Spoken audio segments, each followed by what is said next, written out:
What's going on, people? Welcome to the live. Sorry I'm late for an hour. I actually have a day job here in the US. And for those of you guys that don't know me, my name is Ryan Fagan. I am a real estate broker, property manager. I have years of experience in mortgage lending, foreclosure logistics during the Great Recession. I've been an analyst for appraisal firms. I've been involved in a little bit of local politics. I sit on the land development and zoning boards in my town, and I'm also a real estate investor and partial expat to Kenya. I don't know. I live kind of both lives, or I'm starting to, and that's why most of you guys know me. And I wanted to talk about something that I think will save a lot of people from a lot of heartache and pain. And I think if you come with the right mindset, you can be successful and not be disappointed, especially for Black Americans coming to Africa. And, I've really, my experiences obviously with Kenya, but I think the concept applies to the whole continent. So this is always a two-way conversation with the chat. You guys are my co-host.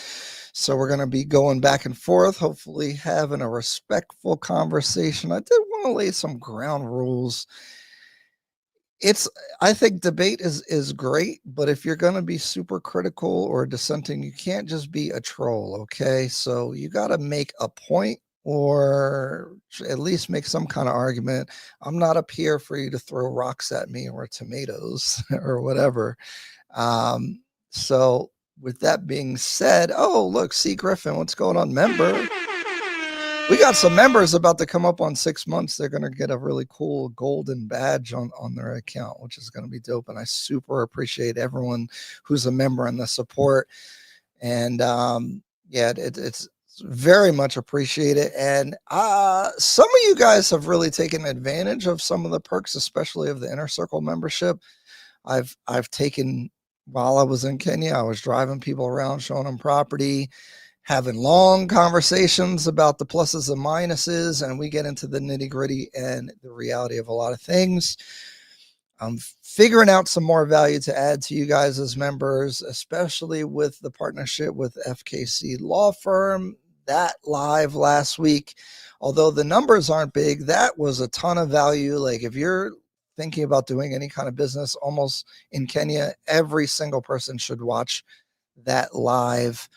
I'm in the market for someone that can clip videos efficiently and do the thumbnails and find the best points. But you guys are trying to Mzungu tax me on the prices. You can't charge me more than what the whole channel makes in its totality to clip content, because that doesn't make any sense. But we could grow together. So if you're watching or you know somebody that has the skill and the time and the talent to be able to clip videos, I would love for someone to be able to go back through some of these lives and some of the other content, because there are a lot of nuggets that people miss, because most people aren't watching 3 hours of content. So if we could condense the content down, it would be really good. Let's see, before I get into my spiel, I try to stay out of the drama, but we can't talk about real estate every day. And also, a lot of us are coming to the continent for more reasons than just pure investing. And so I will dive in a very respectful, my attitude and my energy that I bring is kind of more chill, and try to be more reasonable, maybe a bit mature with the content. And I don't like this divisiveness that can come along with it as well. So we're going to try to have a good conversation about some of these topics, because it does affect, a lot of people when they're coming, they're thinking about investing. What can you build? What can you do? What can you develop? Can you become part of the community? I want to talk about that from my perspective so far.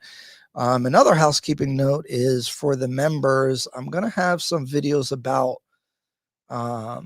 my business strategy and some of the legal aspects of the things that I've been doing and how I've been approaching business entities and the leasehold freehold issue, because I'm really diving deep into the country and plan to be there quite frequently, and kind of I'll probably always be in the US and Kenya in a mixed amount, but I am moving where Kenya probably I'd be primarily there.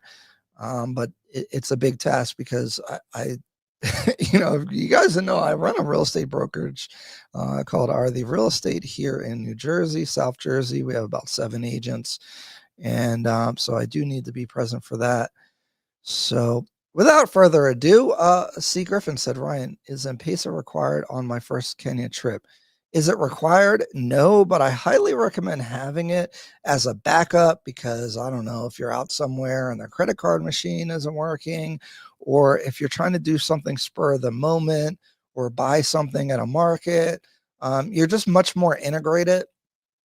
It is kind of a pain to wait at Safaricom to get a SIM card or whatever you need to get M-Pesa, but I think that you should have it as a backup, because if you don't have it and something goes wrong, like things go wrong sometimes, maybe the power goes out, maybe the internet's not working. So having M-Pesa is at least a good backup. Is it 1000% required? No, but I advise everyone to get it. Not everyone does, and they can still survive. Rithio, what to? Always great listening to you. Oh, thank you. I appreciate that. I like this right here. GCI, salute. Thank you. I like this right here. Salute to you as well. Oh, it's not really my place with the Kenyan politics. And I don't talk about it that much because, again, I don't, as a foreigner, and keep it light on all that. But a really big political figure in Kenya passed away. Over 3 decades of influence. Raila Odinga passed away, and it was really quite inspiring to see, and also a testament to the people in Kenya. Like from the videos, how many people came out, the viewing and the ceremonies and everything was really amazing. I did see a video of random police shooting in the stadium. Like, I can't even fathom or understand like what that is about. But obviously the reaction of the people speaks to the man. And I think, and look, anytime I'm talking about any of this stuff, I'm not trying to be a historian or act like I know what I'm talking about. But I've watched a lot of documentaries, done a lot of research.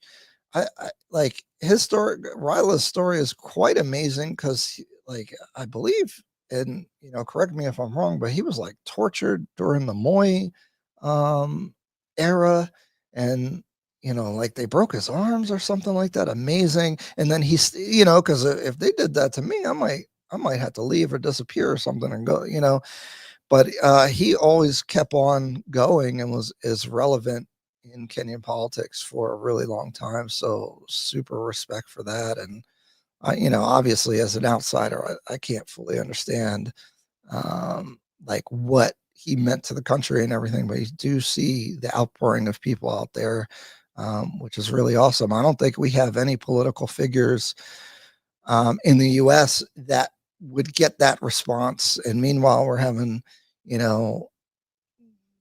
people getting killed in the US and assassinated and assassination attempts and all kinds of crazy stuff going on. So it's pretty interesting to see the response to that. So without further ado, let me talk about this topic. And I want to, I hope you guys participate in, if you feel like calling in, just let me know. I'll drop the link, or just chatting or whatever. I don't know how long we'll go. But I want to talk about. Let's get this party started. I didn't do the timing good, but I want to talk about coming to Kenya/Africa. Look, I'm going to use them interchangeably. Obviously, I know there's over 54 countries on the continent, and they're all different with their own different cultures, etc., etc. I use the broader term just to open up the conversation at some points, because this happens a lot in Ghana, I think, and some other countries, especially for Black Americans, because okay, I'll talk about me, right? So me coming to Kenya, and obviously in the forefront is for me, for a better life, better weather, better people, better social life, better, not better culture, but I want to get closer to a culture that cares about people more than money, I would say. And some warmth, like people take their time with other people. I want to learn some of that and have some of that culture rub off on me. And so those are just some of the reasons for me coming, but and then when I'm getting involved with the business aspect, real estate, or I'm kind of interested in the farming. And actually, there's somebody who bought a soccer team, a jersey company from the U.S. that bought a soccer team and is like investing in the team and like giving board and food and all that kind of stuff. So what I'm trying to say is, many of us come with some idealism or some kind of secondary mission other than just ourselves. We want to contribute, we want to give back, whatever that looks like as a mentality. And then, it kind of triggered me when I was watching Austin's video from 2 weeks ago when they were like, ban these passport bros and these YouTubers that are in Kenya, because he said something like, dang, we're doing that Emoja village thing. And he's truly trying to build a community and build bridges. For whatever criticism you may have of him, you could see that there is this secondary aspect of many Black Americans when they come or intend to spend a lot of time to give back or to build with or alongside Kenyans in the community that they happen to go to, whether that's Ghana or Nigeria or where, some people are trying to go to Burkina Faso, wherever you happen to go. And I think that's in a lot of the back of our mind. And I think that's good and we should retain that. But there is a lot of idealism that comes along with moving to Africa for Black Americans. We think it's like the promised land, you're coming home. There's people that expect to be welcomed home or feel this welcoming sense. And there can be, but you have to be realistic about it, because human beings are human beings, right? Like, people have to go to work. They got to pay their bills. They got to take care of their family. They got to do whatever they got to do. So you just landing at the airport and coming out, no one's going to there's not going to be some kind of celebration, people clapping in the airport. And I'm being a bit like over the top with painting that picture, but some aspect of that is in the back of people's minds, I think. And I think you really got to divorce yourself of those type of ideas, or you're going to be disappointed. Because, and it happens to me, I get deflated as well. Like, if you look at my content, I put the Kenyan salespeople in the forefront of the videos. I'm barely in my videos. I'm trying to highlight the people there. I'm trying to highlight what they got going on. And yes, a lot of the developers are Chinese. I'm sorry, it's not my fault. But the salespeople are Kenyans and they get commissions, they get paid. And I try to put them on. And that's part of that aspect. I think where the issue comes in is when you try to force stuff like this idea of, Pan-Africanism and like this idea that you're going to rapidly develop or change things is really, if that's your expectation, I think you're going to be disappointed, just because change takes a long time and things are really hard. And again, most people are just trying to live their lives. So you're coming with this big lofty mission, and meanwhile somebody else is trying to pay their light bill or whatever. So to expect them to see your vision, first of all, is a bit unrealistic. So I I think the reason why I want to talk about it is just because I've felt those feelings like, oh, people are trying to overcharge you. Don't you know I'm trying to help? Don't you know I'm trying to like give back? But dang, why are they trying to get me? You know, those are thoughts that people have. And I don't think you'd be as disappointed if you came in with a more neutral mindset. And it doesn't mean that you should totally throw away these ideas of contributing and even assimilating into a culture. Although I think you're always going to be an American. As much as many Black Americans don't like America or think that they don't like America, you're an American and you have American culture. And as a subset of that culture, you have a Black American culture. And you're not going to change that over a year or two, you know, and probably even a lifetime. Really, if you had kids there, that's probably where there would be a change. But like if you're 30, 40 something years old coming to Kenya, I don't think you're going to be able to totally assimilate into the culture. I do think it's important to learn the language. I actually do know a good amount of words, probably than most people that come as much as I come, but I'm not fluent. But if someone's talking, I can pick out some words and sometimes know the subject, but I am learning. Oh, hi, Mom. It's my mom, guys. Hey, how are you? So I just, you know, setting expectations is really important because if you come in and you think, if you have high expectations and they're not reached, you're going to be disappointed. I see a lot of people who have came to the continent. There's tons of content about it where they come, something unfortunate happens, or they're just a little underwhelmed. They're not getting that welcome that they think that they're going to get. They start facing the realities on the ground and then they end up going back. And they probably didn't prepare financially, which we've talked about before. And so there's just a whole bunch of things that can happen where you're going to be disappointed. But if you come in with the right mindset and also just not trying to do too much, you know, I think, you know, like referencing back to the Austin thing, you know, I don't actually think they're trying to do too much generally, but it can be disappointing when people get in your way or not everyone loves what you're doing or they misunderstand what you're doing, which definitely can happen. Ella, what's up?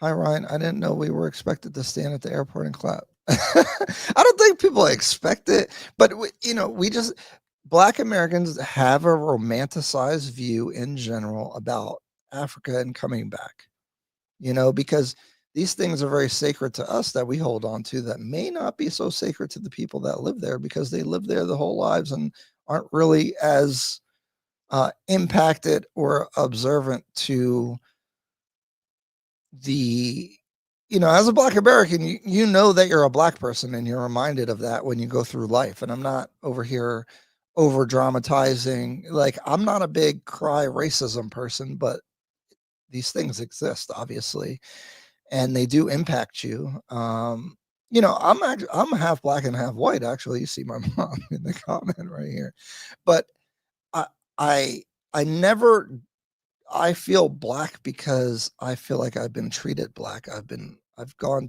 especially being mixed and kind of growing up in a more white space in the beginning in Northeast Philadelphia. Like there were kids that weren't allowed to play with me.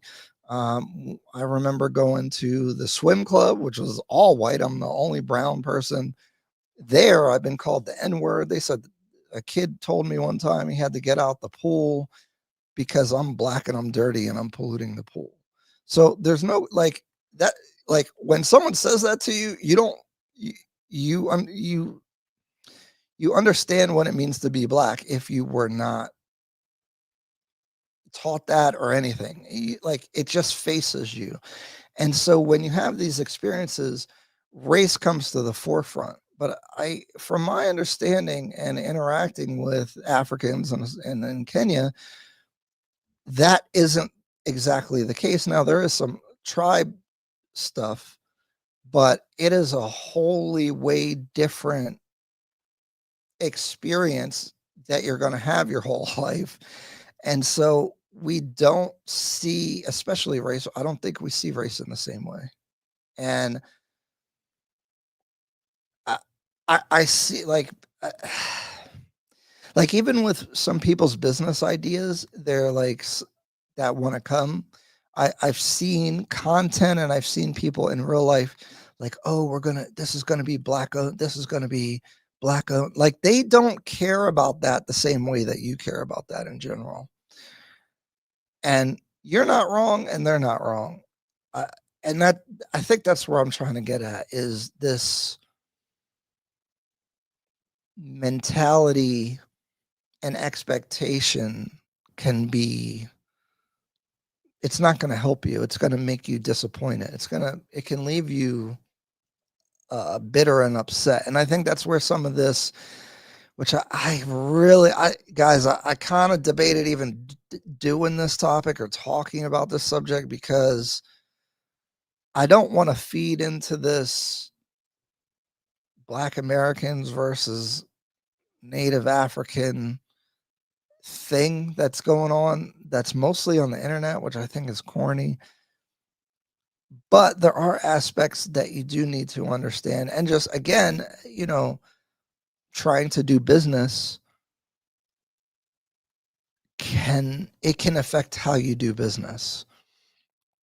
And it's probably more on the emotional side. Like I remember, I talked about this before, when I was in Kenya, I hired some fundis that's like a worker. It's kind of like a contractor, but a worker could mean a lot of different things, to come and build some cabinetry on the balcony to put my washer and dryer on. And it was just disappointing that I feel like they know they were doing kind of a bad job. And I was like, and I was helping them. Like I was helping them screw things in because I'm that kind of person. Like I do stuff. Okay. And one time, and I'm like, why didn't you guys like measure it? Like it was the planning that was like blowing my mind. It was like pretty annoying. Like you guys came here twice before and I saw you measure. What the heck happened? And and he's like, oh, well, we don't have fancy tools and we don't have this and that. And he was like, you got to understand, this is Kenya. And I was like,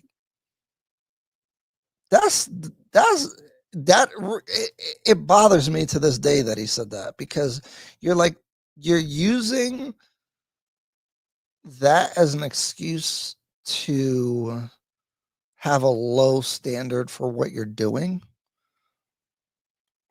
And I guess it bothered me because I wish that they didn't think that, because I don't think that, but I'm an outsider and some of that context you don't get. But like, bro, you couldn't have measured the thing,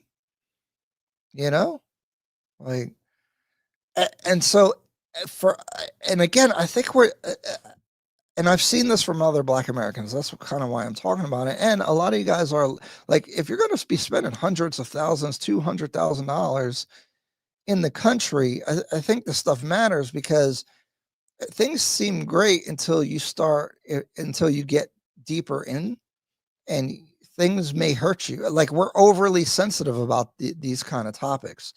And we're overly sensitive about it because of our expectation and our context. And I think you got to let some of that go so that you will not be disappointed and so sensitive about these topics. Let me see some comment. God, Fika 2009. What's going on? How are you? I don't see a lot of comments. What am I crazy? Like, I don't know. Am I getting canceled? Am I sounding crazy? Am I being coherent? Because I know I bounce around from theme to theme. So I wonder what you guys think about that. Benevolent dictator. Of course, race doesn't matter as much in largely homogeneous countries. True. Why would it? France, UK, US, race definitely matters because of the melting pot aspect. Brazil. Yeah, that's a really good point. And that's the thing. If you're from somewhere that's not like that, you don't really have that concept, because I've seen a business presentation in Kenya, and the guy kept leaning into like, this is all black, this is black. And I'm like, I could see that like who they were presenting to was not receiving the message well, or like it just doesn't register. It's not like because this whole buy black in the US, black own this, black own that is really big. And that's not really a thing like that here, You have subscribers comments only right now. Yeah, all you got to do is press that button. You know what I mean? Press that sub button. You know what's funny about social media right now is the subs don't mean anything anymore. Like the algorithm is way different. But shoot, if you can't sub, then you can't talk in here. That's how I feel about it. But oh man, am I gonna play this video? Like even right now, I'm debating playing this video because I feel like it's decisive, and I like to stay in my own lane. But I do have some thoughts, and maybe my thoughts might bring the temperature down on some of this stuff, or at least give a different point of view that hasn't been talked about. That's kind of where I'm trying to find my space with the content, especially being here in the U.S. About things to talk about.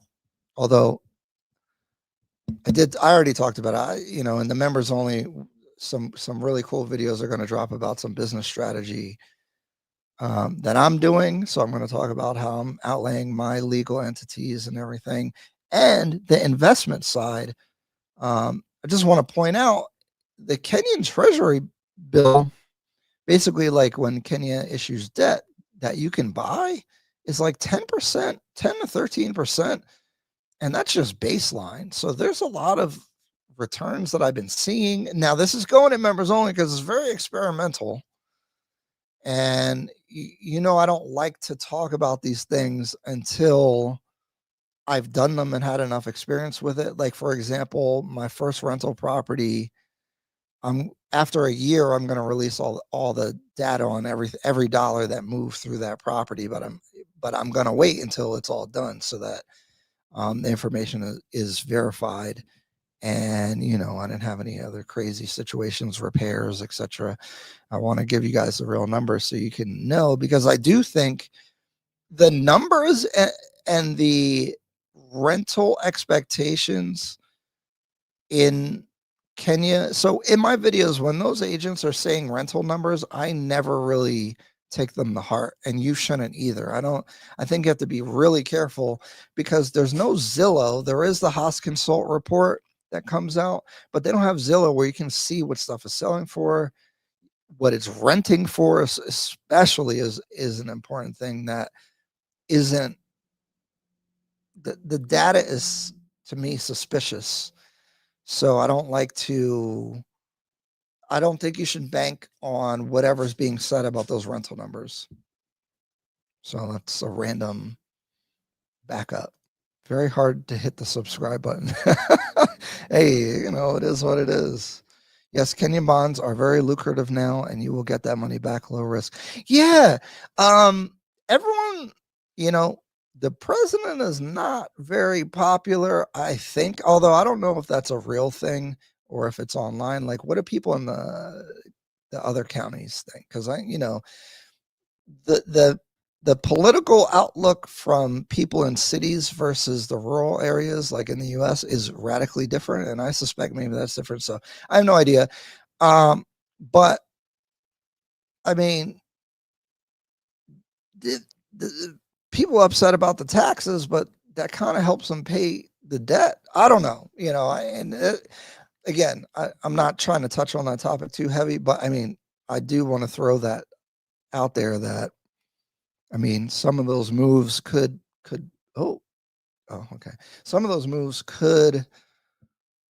are probably viewed favorably by the market. Now, if that's the right thing to do, whatever, I'll let you guys talk about that. But it is an observation. Levy Reed, I watched a video of Kenyans having a visual and prayer session for Carly Charlie Kirk.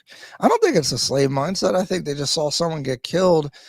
And that's like, okay, because you see what's happening with Ryla passing away. So many, like, there's people very emotional. I just think there's a more care for humanity in the U.S. You know, they killed that guy that worked for the health insurance company, and people celebrated it. You know, um, I'd like to think that Kenyans just are more.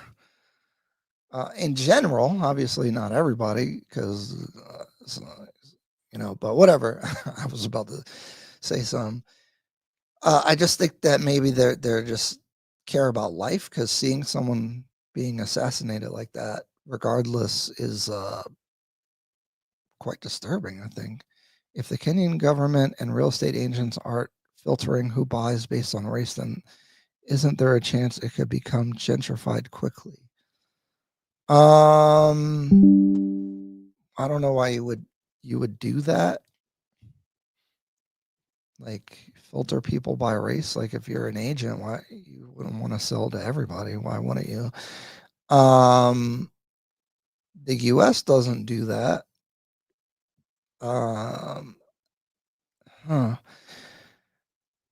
Gentrification is a very misunderstood and now wildly used term that, I don't know, it's becoming less meaningful. What do you mean by gentrified? Like, is it good? See, it can be good or it could be bad. And when I did my interview on Lynn and Gookie, this is something that we talked about, which hasn't come out in months. I don't know what's going on with that. Maybe I was too boring. But it all comes down to the planning, which I'm so excited to see what Nairobi comes up with as far as their new zoning. Because if you don't control the zoning in any kind of way, it's bad. But if you over control it, it can also be bad. So discriminating based on race on who's buying things, I think, is a horrible idea. Having good policy that when foreigners come and invest or develop or build, that you have mechanisms that make sure that Kenyans benefit from that, is definitely a good thing. But how do you do that without blocking or preventing or making your country not attractive for investment? So it's a balance. And I guess, like, I'm in a small town, okay, but I'm on the land and zoning board, so I literally can speak to this with real experience. And it's funny because the Nairobi issue with the building, you could copy and paste comments that they complain about into my town and vice versa, and they would sound the same. People complain about everything getting built. They're called not in my backyard people, NIMBY. That's not to say you should just allow anything to be built, but Kenya has an exploding population. And here in New Jersey, actually, one of my big gripes with the state is that there's all these affordable housing programs that end up, to me, kind of being, I don't think they result in housing being affordable, because there's not loopholes, but the way that the law is written, it just encourages a certain behavior that doesn't actually help. Because in one sense, you don't allow people to build tall buildings here, basically anywhere. But taller buildings with more density and more units is the way to build houses that are more affordable. Now, in Nairobi, those properties, those apartments would be considered luxury at their price points. But by having more inventory, it should push the prices down. Or if you're building a whole bunch of new luxury stuff, if all the richer people move to those luxury things and then the mid-grade stuff becomes available, now people can move up their quality of life without the price going up. So there's impacts in a lot of different ways, and it's very nuanced. Like, I do realize, like, when common people talk about housing and and building policy, they're not seeing the pluses of minuses of every action. And I think racially discriminating on who can buy and sell property could definitely be a problem. Big and busy, already subscribed. Thank you. Almost every Kenyan I've met doesn't like Ruto. Yeah, but like, are you out in the country? And I don't know. I mean, I'm not saying yes or no. I'm just saying, you know, this happens everywhere. Like what you see online and in cities may not be what's happening with the majority. I know there's polls or whatever, and I don't want to get into politics about that. But I'm just saying, like, the way to think about it, to keep an open mind, even though there's a media narrative, you know. And I'm not saying it's good or bad, you know. Tim Black, hit the like button. Thank you. I like this right here. I appreciate that. Just Be Jackson member. How's it going? I'm doing good. I'm doing good. I'm dieting real hard. Oh, it's brutal, but it's working. I'm trying. When I come back, I'm trying to be back in shape like I was a year or two ago. The president will not be reelected. New, more progressive government. We'll see. I don't know. So why didn't they have a prayer session for the healthcare CEO who got killed? He didn't say anything. I don't know. You'd have to ask him. Maybe it wasn't as big of a thing. And I don't know. I'm just, guys, I know sometimes I come across like I'm trying to make a declarative statement a lot of times, but really I'm just proposing ideas and thinking out loud, with especially this kind of stuff on any of these cultural type of topics. With the real estate stuff, can be more definitive because I've been in the business over 15 years. You know, Tim Black, like a lot of Africans, if Kirk was a black man killed, I don't think they would have. Man, that's been a big debate, and if you talk to people directly, they would disagree. But I do think some of that stuff, again, against Austin, and you see it here in the U.S., like, it's easier to be negative against people that look like you. You know, I kind of agree in some sense, but you know, it is unfortunate. But here's the thing. You can't be this is my point about not bringing this mindset to Africa, is you have to respect their point of view, because we look down and are very judgmental against people that have this mindset.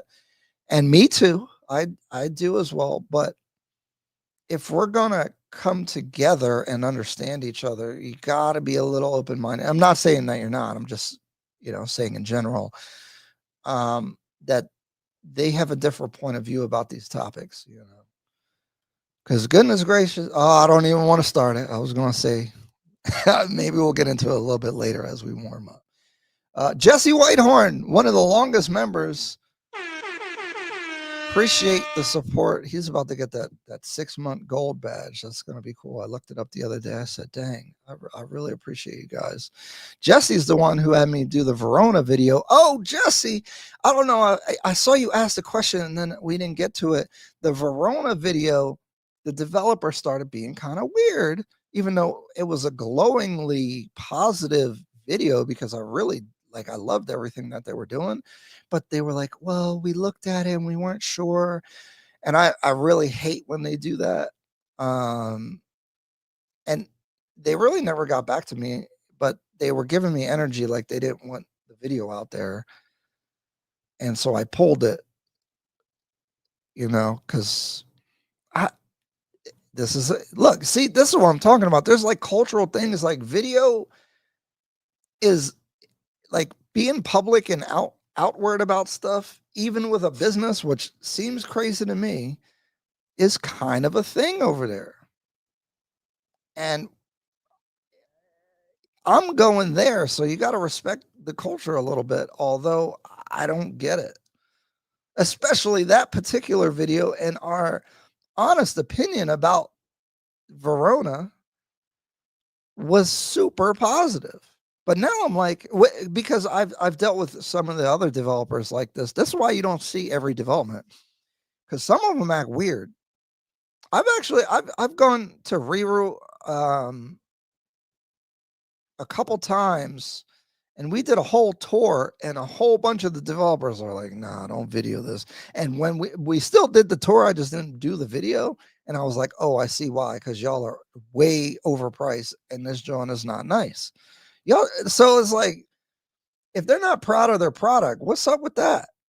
It's free marketing. You guys know how many people have bought from these videos?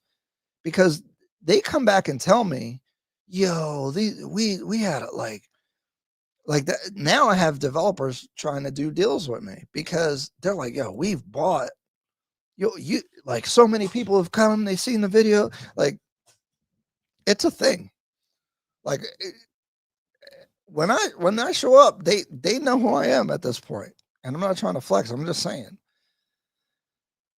And that goes to, again, this mindset and everything. This all goes back to this cultural thing. Trying to do deals, the way people negotiate is different. You know, there's a lot going on. I got a lot going on behind the scenes. I got some serious deals and some partners. I'm looking at either partnering or founding something. There's negotiations going on. I got a couple companies I'm negotiating with. So there's going to be some big announcements. Can't talk about it yet. But again, like this, that's why I want to talk about some of the culture, because it's relevant. For example, in Kenya, no one will tell you no. They're never going to just say no, or I don't like that. They're going to give you like a very, oh, well, not exactly. Or, I'll look into it. Well, I'll look into it sometimes means no. And so you need to understand that when you're talking to people, because then you'd be sitting around waiting for them to get back to you because they said, we'll get back to you. They're never getting back to you. They told you no, you just didn't understand the social cue, because it's rude, like that. And as Americans, we don't do business like that. Now, there's pluses and minuses to different cultures, right? Like, if you're waiting on somebody and they never get back to you, now you're wasting time because they never told you no. So navigating these things is definitely a thing. All right, Jesse Whitehorn, good afternoon. On the investment numbers, I see these realtor videos and always tell people don't pay attention to those numbers. I see it as a marketing tool to get people outside Kenya to buy. Yeah. You know what? I think it's a red flag when I see prices in US dollars advertised in Kenya. Don't like to see that. I think they're trying to, like, that means something.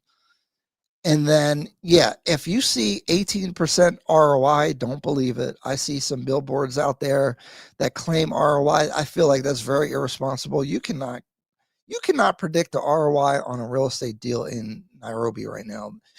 There's thousands of new units coming online within the next 2 to 3 years, like thousands of new units just in the city. You got the UN movement. Like, there's no way to predict these rental numbers. Do not believe them.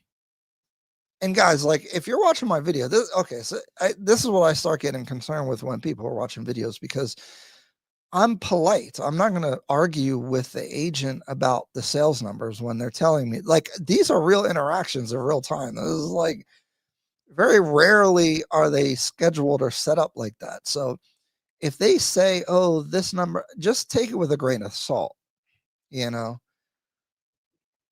Levy Reed, same here in America. Most city people don't like Trump, but America loves him. Exactly. So I wonder if Kenyans had a prayer session for George Floyd. I think so, probably.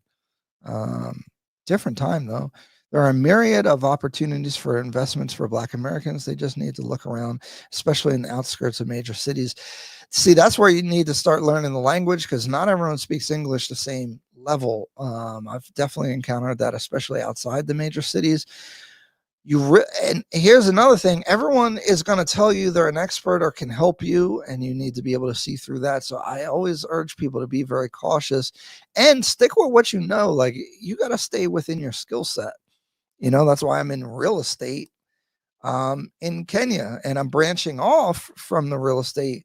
But you got to be really careful. If you haven't done business, trying to do international business is even harder. So be careful, you know. And again, I'm working on partnerships, but again, that's why I want to talk about the culture, because understanding how people understand things and how they negotiate and their point of view and what words mean.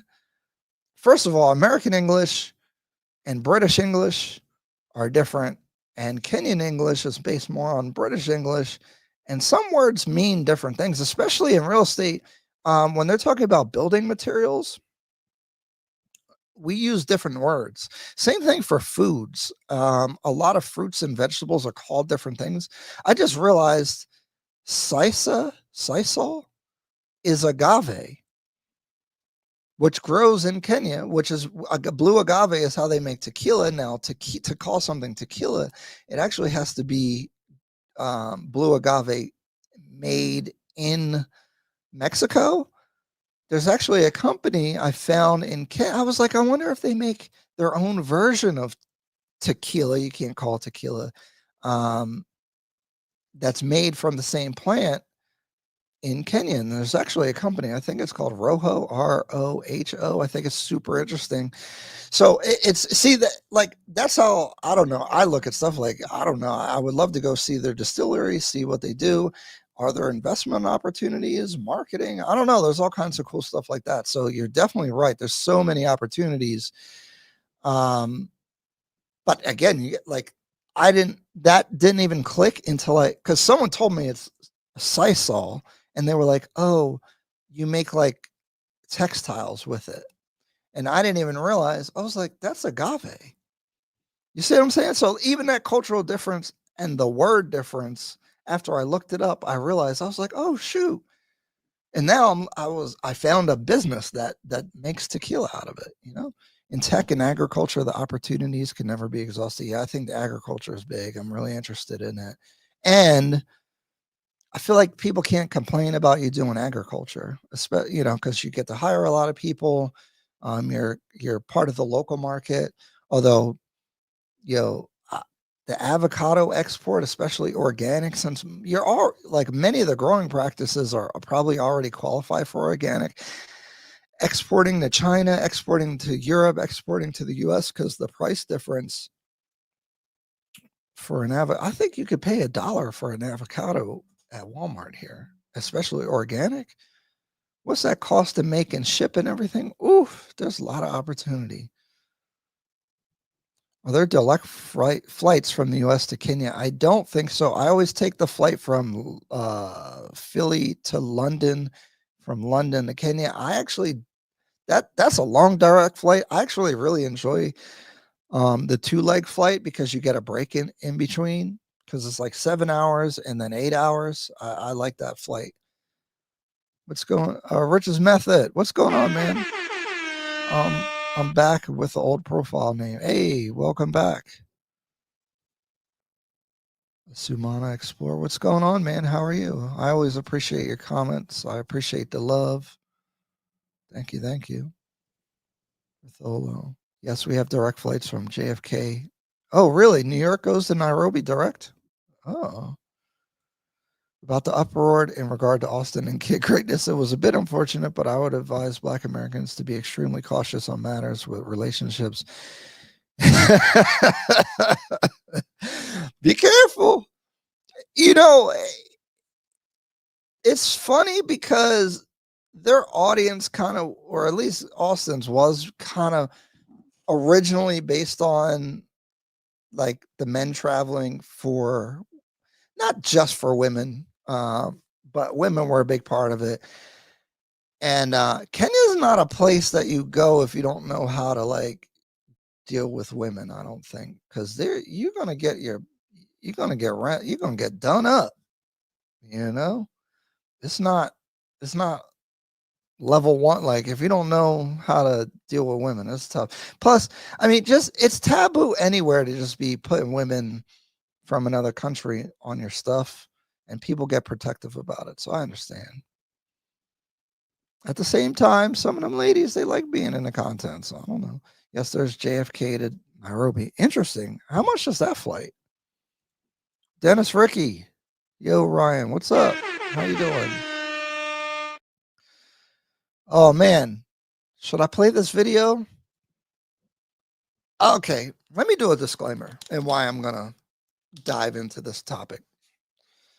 And I kind of already built it up a little bit, is as I spend more time and try to dive deeper into not just visiting, but not just because, okay, buying apartments is one thing, but when you start getting into investing and maybe trying to do a business, and, you know, I have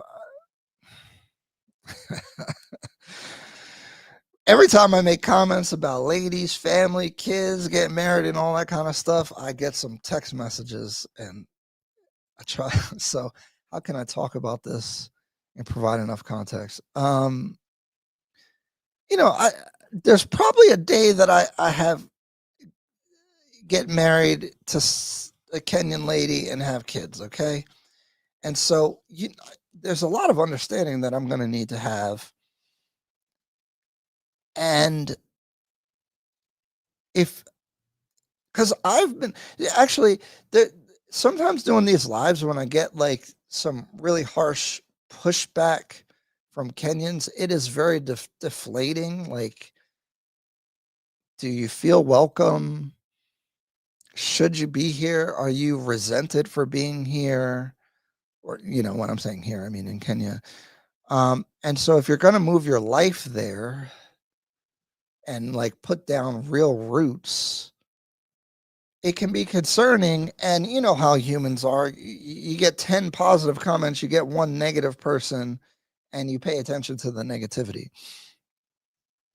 And I think a deeper understanding and making sure that your personality and your culture is compatible with the place that you're going is important. And so that's kind of why I'm diving into this today.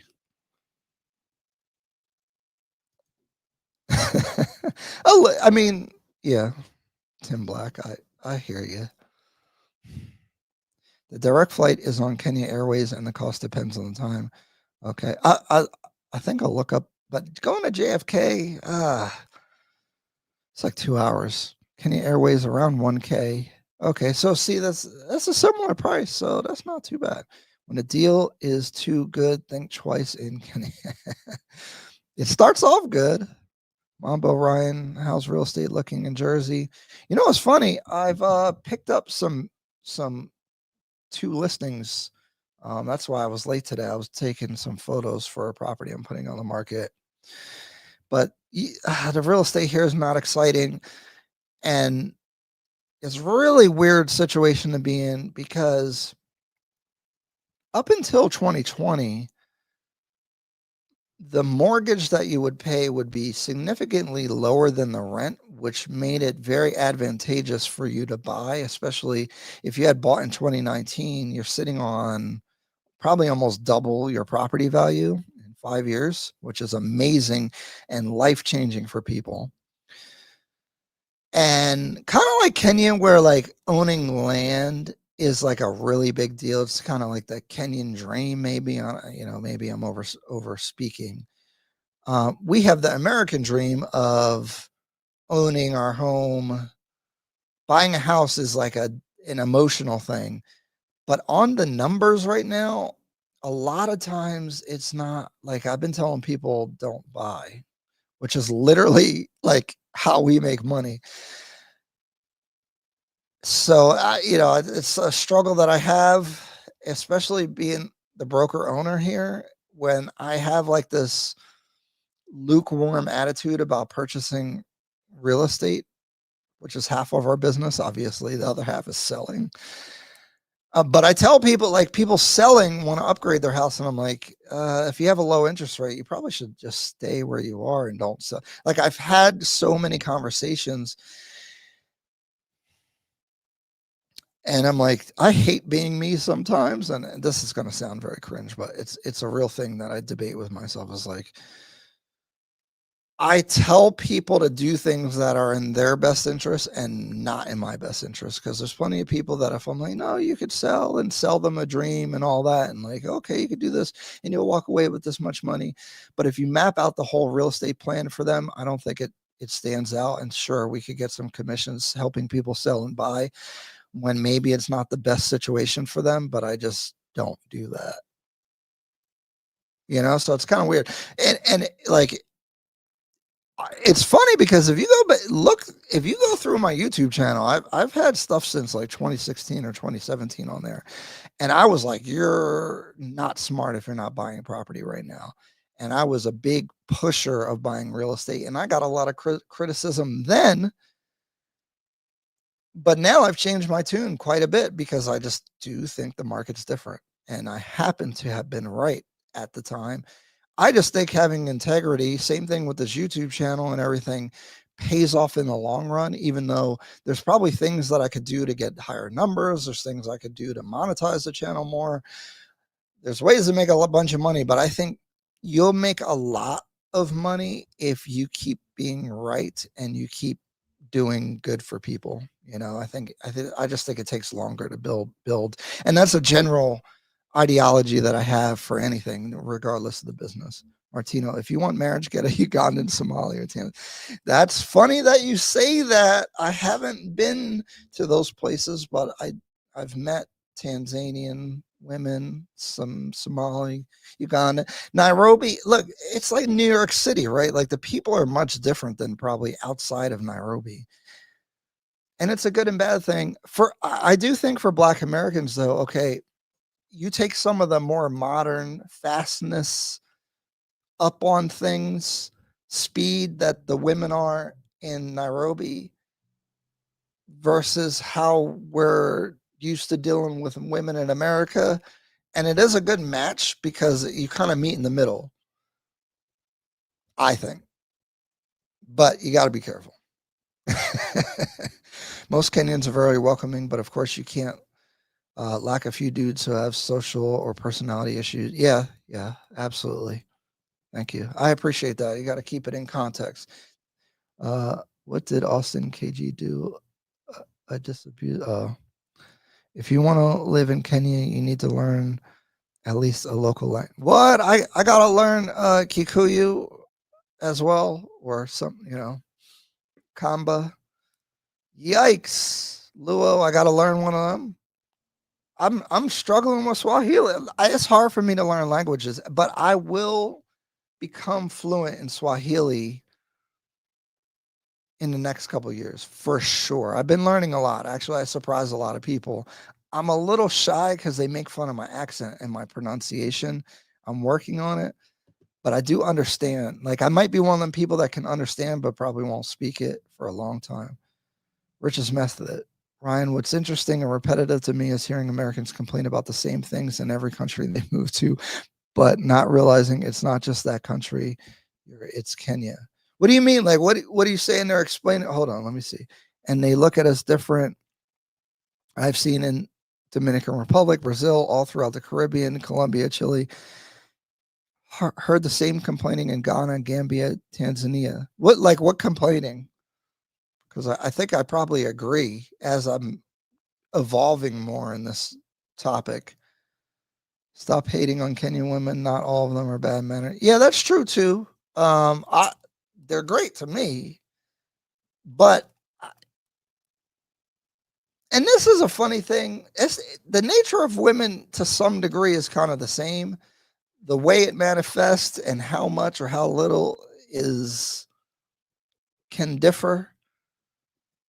There's a lot of nice Kenyan ladies though. But if you meet them in a club, what do you think's happening? I watched a video, Levy. I watched a video of a Ghanaian American who stated China won't sell Africa manufacturing equipment. They want to keep them depending on buying from them. I have no idea how true that is. My observation economically about the continent is that there's a lot of natural resources, but there's not the final processing of those natural resources. So, for example, floor tiles or building materials, they might get the raw materials, sent to China, and then it comes back as the finished product, and so you're missing the a lot of the value add is refining. Like, okay, rubber is worth a lot less than a car tire is once it's manufactured, and that applies to almost everything. I know in West Africa, cocoa that makes chocolate, cacao, it's a really big export. But when you turn it into chocolate and then it gets exported back to Ghana, say, and it's like there's such a price premium on all that. I think if there was more refining of whatever material, furniture, although there's a pretty robust furniture market actually in Kenya, but whatever leather, like whatever it is that you're making, it you would have more control over your economy and you would get more of that value add, especially because labor is cheaper in Kenya. It really could, there's a lot of people unemployed. There's a lot of opportunity, but building a factory is quite expensive. So you need stability. You need, like, this is where the leasehold freehold thing comes in. If I'm coming to develop and build a factory and put a lot of roots down, and then the taxes are an issue because taxes are on average on the continent quite high, especially when you get into import exports. And this may be unfair things that like Europe is doing and stuff like that. I don't really know the details enough. I've heard general general like comments, oh, they're trying to keep us out of the market, but I don't know what the details of that are. We are not doing JFK. Yeah, JFK is that's my mom. I like this right here. I think she's gonna come out. I don't know if it's gonna be on this January trip, but at some point soon. I gotta figure out my dogs. I got in contact with FKC Legal, and the reception was great. Great people. Oh, that's good to hear. I like this right here. Guys, please report back to me, especially if you have issues, because look, I'm not here to be promoting or collaborating with anybody that isn't doing good. That's why they're the first law firm or anybody that I'm doing any official sponsorship with, because I really believe in what they're doing so far. And I think their business caters to, if you're trying to do something in Kenya, you're going to need something from this law firm, and you could probably go and thug it out and do it on your own, like I kind of was doing. But you might end up paying more than if you just, and it'll be smoother process with them. And their business is literally structured for people like us that are trying to do things in Kenya. Rich's method. See what I mean? She comment on every place you have to learn the language. If I move to Jamaica, well, Americans tell me I have to learn Patrick. Well, but language is important because the context, like if I'm hanging out with Kenyans and they want to like really express themselves at times, they're going to switch to some Swahili words at least. And so if you're not able to communicate in that way, there's some context that you miss, that. So to better communicate, because it's not just the knowing the words. It's like words have definitions, but that they have more of a like saying someone's fat versus overweight. And there's nuances to language. Language is not important to learn. It will come with time. It's not. I think it's really important. Like, okay, I've been in negotiations with fundis that don't speak English very well. And so now I'm having a communication issue. And I'm not blaming them. I'm in their country, so I need to learn, right? I think understanding Swahili will get you further, honestly, because I've had language barriers, which I probably should make a regular video about, because everyone says, oh, everyone in Kenya speaks English. To varying degrees. I haven't made that video because I don't. Oh, what happened here? My video feed went out. Oh, okay. I haven't made that video because I don't want to sound condescending or entitled, because if I go to your country, I don't expect you to speak my language. We had this debate a couple weeks back, Ryan. Black Americans in Nairobi go to the clubs to meet women. Kenya men never meet their wives in the club. I agree with that.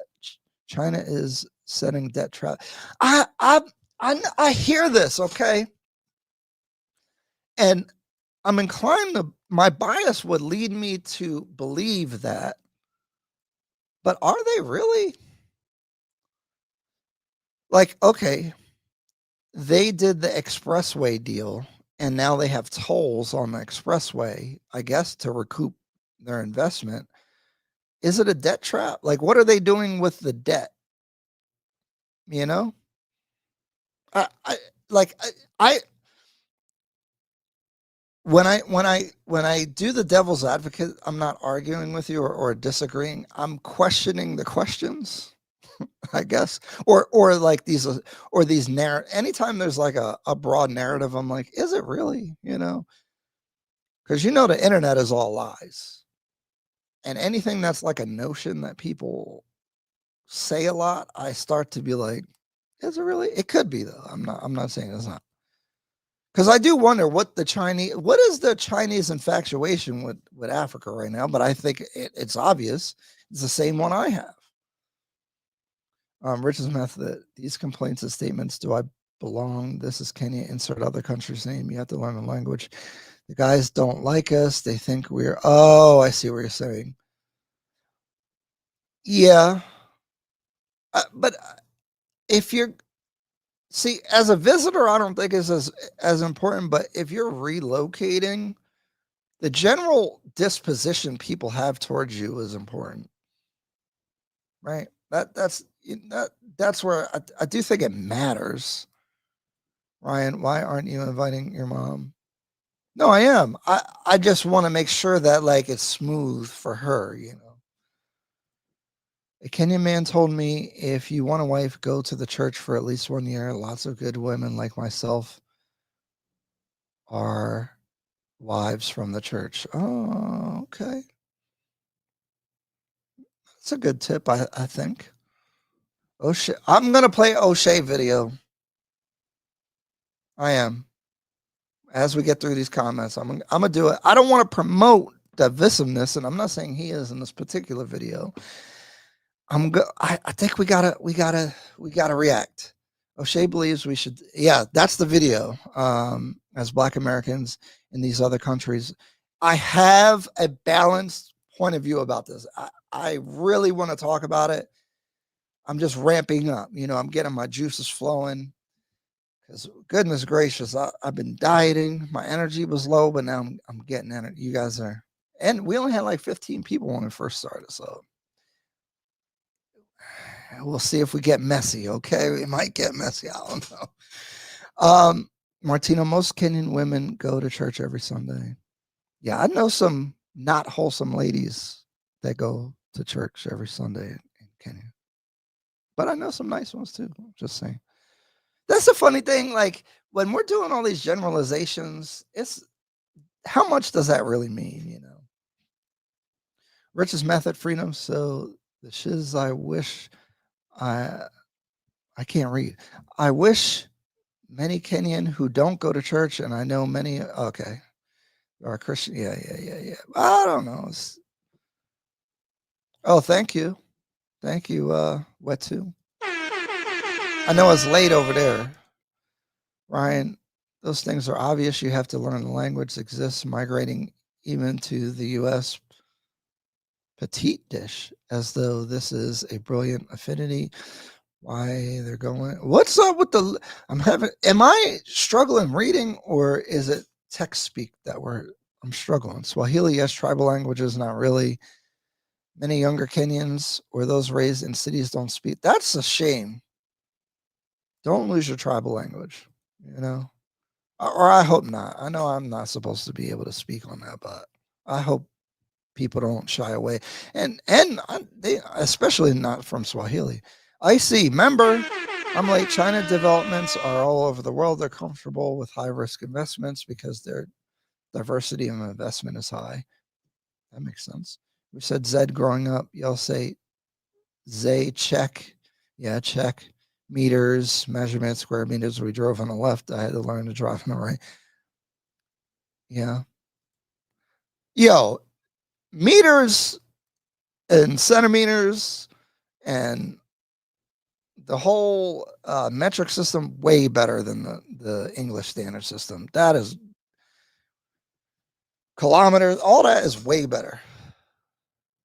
It's annoying that we're still using because everything lines up in tens. Martino, after 6 or 7 years, you will have learned the code switch between women. You will date like a local or yet to meet Africans who avoid Westerners and feel Westerners are no. Yeah, I don't know.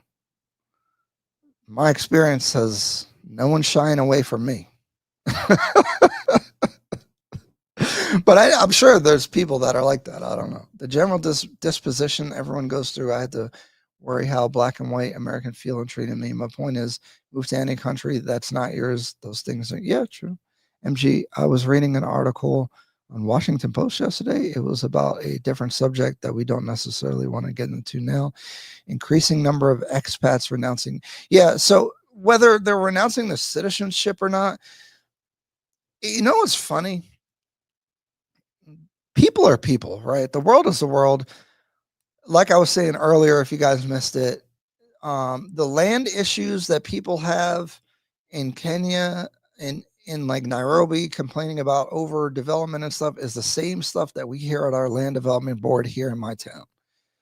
When I'm sitting on the board and looking at the comments and in the Facebook groups and all that, you could copy and paste the same thing that they're complaining about overdevelopment and too much building from my town to Nairobi.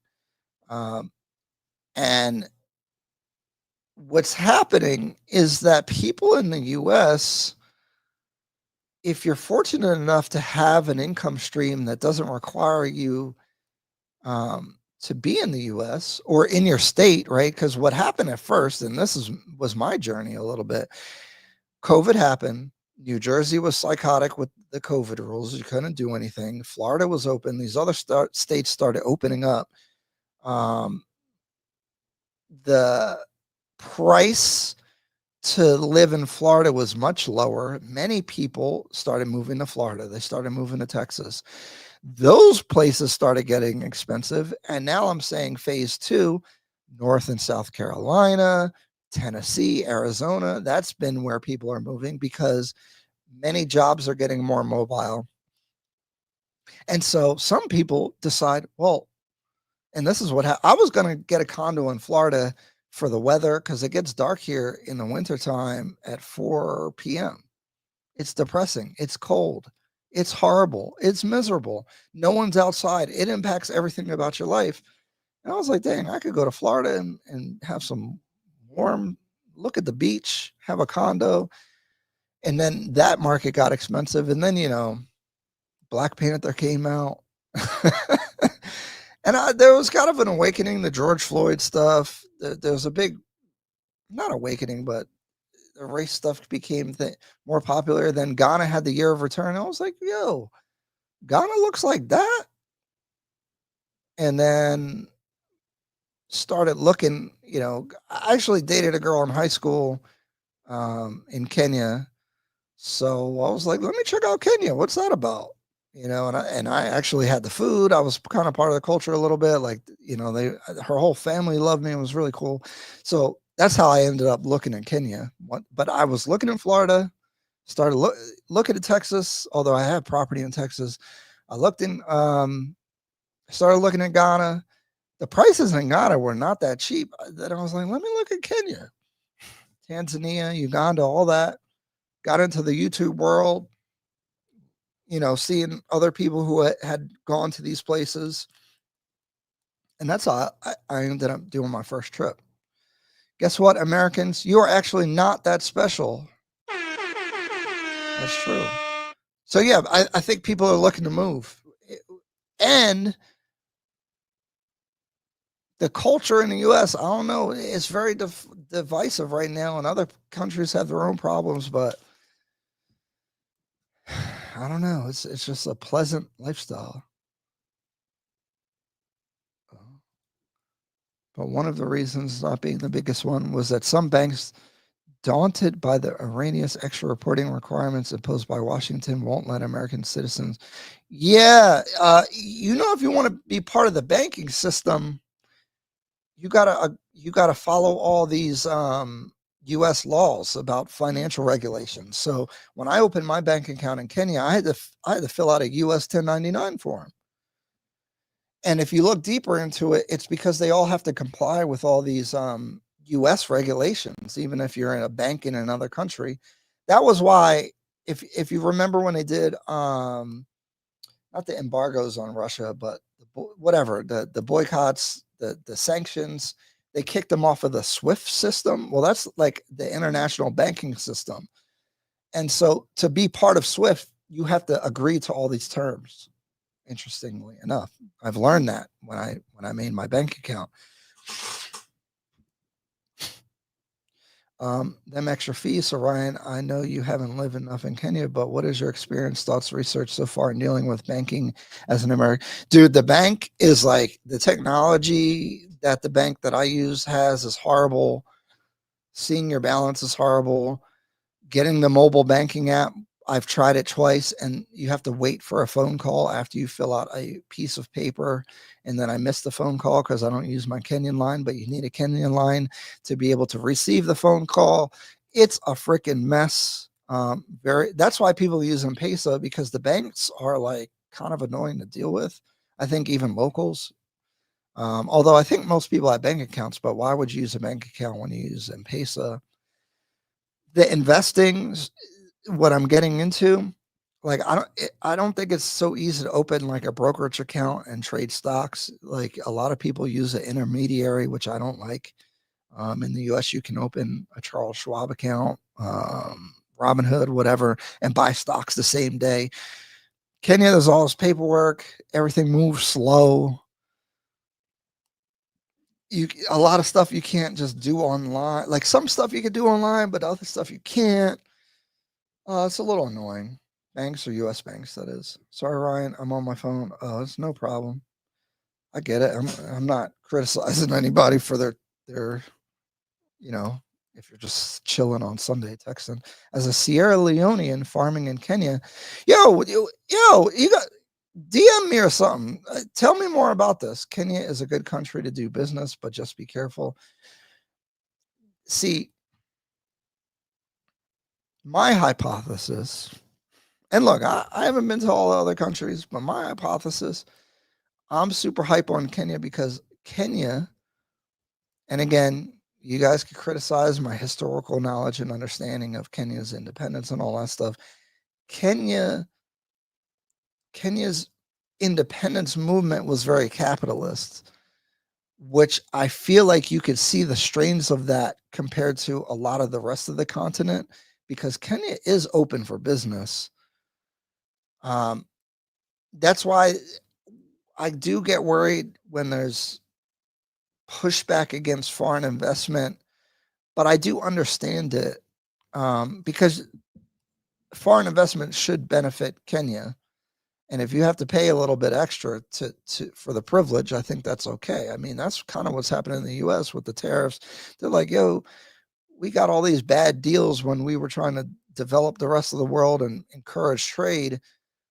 Now we're trying to get our bread back. So I understand it, and there's no issue with that. So I think Kenya is very special in that sense that Kenya, more than many countries on the continent, and its strategic position just in East Africa where it is, just has a lot of things going for it. I think that's why the UN's moving there. I think that's why a lot of international business headquarters there, because it's more business friendly than many other places.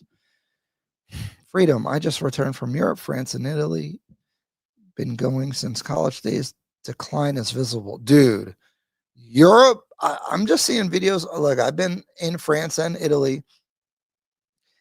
And again, I'm judging from no information from videos. The decline of like what's going on over there, and they're like arresting people for Facebook comments and stuff. Ooh, like the U.S. is definitely, I think, probably has peaked. I don't think it's going to crash or anything, but I think the time to be in the, like, I criticize Gen Z and boomers, Gen X and boomers a lot because they lived in some crazy times. Like, not to put my mom on blast, but my mom had like an associate's degree and made way more money than I have made. You know, and that's very typical. You know, now you need a side hustle. People are working a job, driving Uber, and they had a degree. And, you know, like, I think the top 1% of the market is really high, but the middle class is struggling. But yeah, Europe ain't looking much better. I'm telling you, Kenya, it has a lot going for it, especially because this is what I hope that there's good governance. And this is where actually, this is why I don't like the tattoo city concept and some of that stuff, because don't emulate Europe. Take some of the good ideas and you can be advanced. You can leapfrog them because, for like, how can I explain? Building new things is easier than renovating things that already are there, actually. And you can build your future for the future,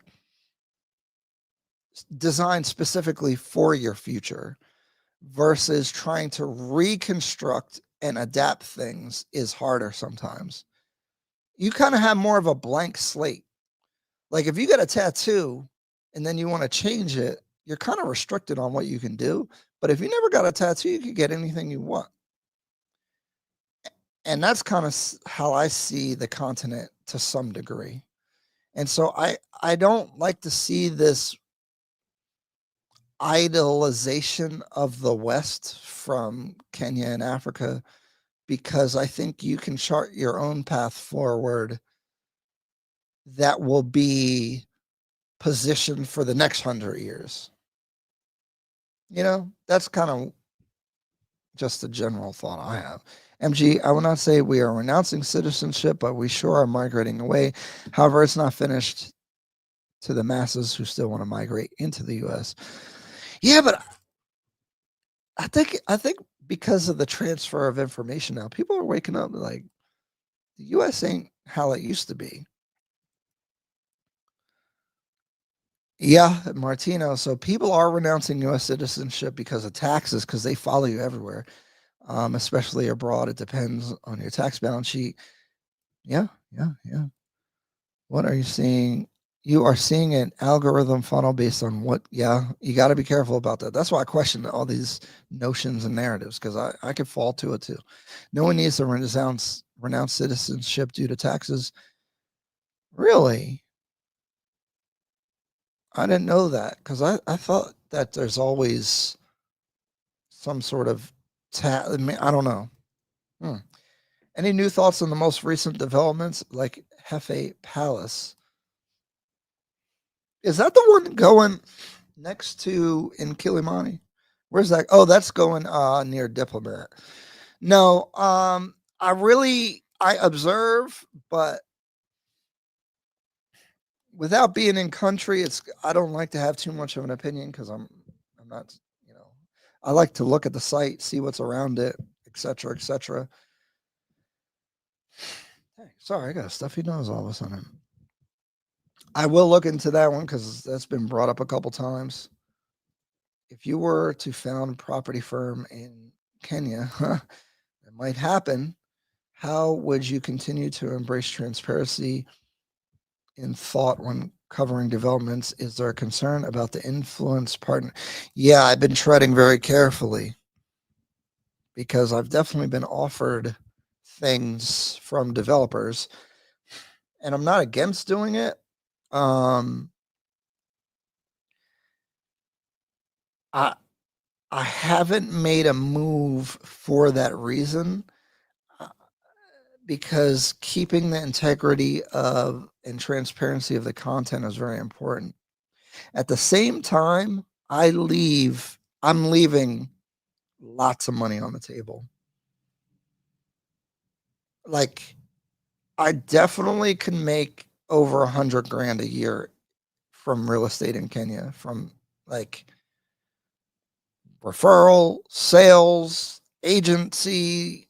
It's like a really big business that there's only like one or two other players that probably could compete with what I would be able to do, with the caveat that I would need someone that would know how to do some HR stuff, to be honest.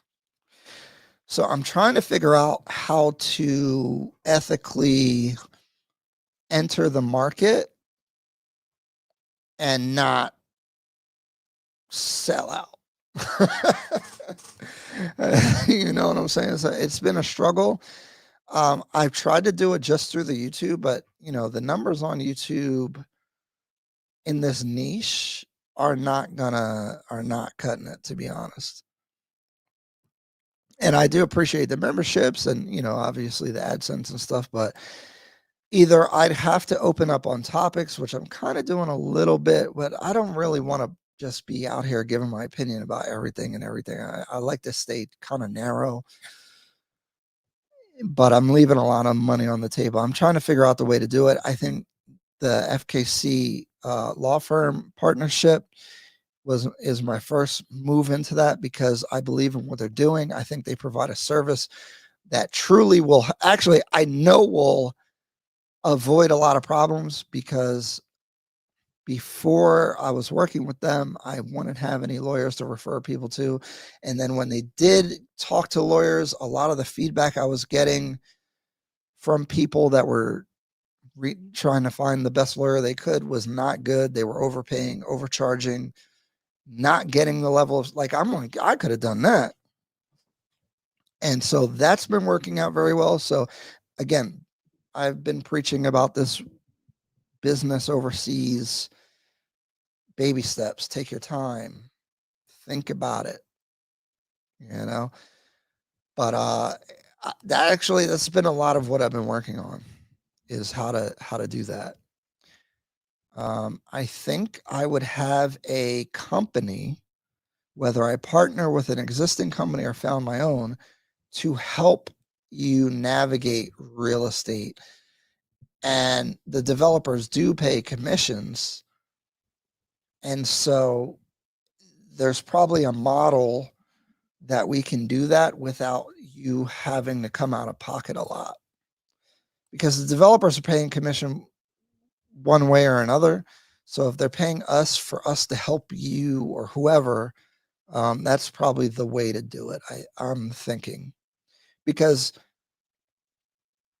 I know what help you're going to need and what you're looking for. And especially, this is the issue, is people that fly in, they might be there for 2 weeks. You don't have time for these other agents, and people be moving slow. And I know that's like the culture again, back to that point. But I know you don't got time to waste. I'll make sure that the communication is on point, that you're being taken where you need to go, when you need to go. You're being consulted and advised properly from a point of view that understands where you're coming from. I think that business would have the integrity that I could stand behind, support, and actually add value rather than just extract value from leads and all that. So that's kind of where I'm looking. You could trade online by yourself. Just open an online account. Martino, where can you do that? And can we do that? I've seen some of these shows. You're getting this perspective from, I've lived in 5 countries. Yeah, I got you. Yeah, I don't know about renouncing citizenship. You don't respect your ancestry home. What do you mean? What does that mean? What African countries aren't foreign business friendly? I'm not saying they are or they aren't, because I don't know all the details. I know Ethiopia just allowed you to buy property as a foreigner, for an example. I don't know. Kenya is strategically positioned in terms of doing business from. I agree. and just geographically. What did O'Shea say? Please, I'm getting to it. I know. I always try to give everybody the respect, and I want to know what everyone says in the comments. So I try to vibe off the comments.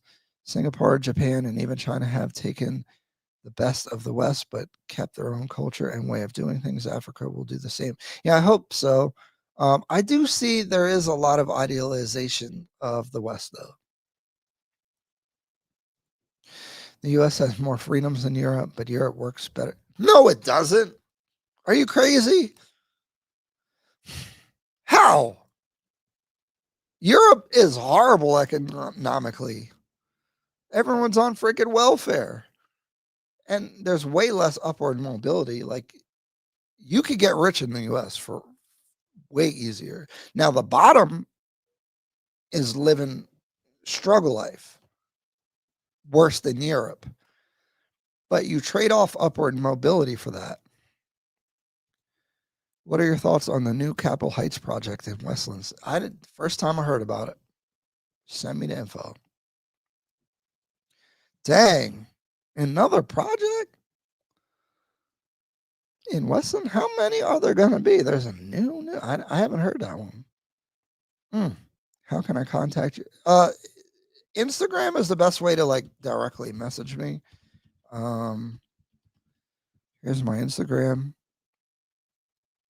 Yeah, because I'm kind of looking to do the same thing, poultry farming. Well, I don't want to do. I would do eggs. I'm vegetarian, so it's kind of weird. Eggs though are ethical enough for what I'd be doing. I want to do. I'm interested in sheep, goats, chicken eggs, dairy cows, maybe cattle, and avocado. Those are my areas of interest. I don't know a lot about that stuff though. I mean, honestly though, I've done a ton of research, but hands-on experience I'm talking about. All right. All right, let me hold off on the comments real quick. Let me give my disclaimer again before we play this video. I'm reacting to O'Shea's video titled Why Black Americans Must Delineate from Africans. I'm not doing this to be messy. I also don't want to contribute to this Black American versus African narrative because I think it's very unhealthy to even dive into it. But he spoke about some things that triggered some other responses or thoughts that I had that I thought were important enough to speak about. I gotta blow my nose, guys. I'll be right back. 1 second. Let me blow my nose before we get into the video. I'm gonna bring them up. How do we want to bring it up? Is this a good way? I think we'll do it like that. But give me 1 second. I'll be right back because I got stuffy nose all of a sudden.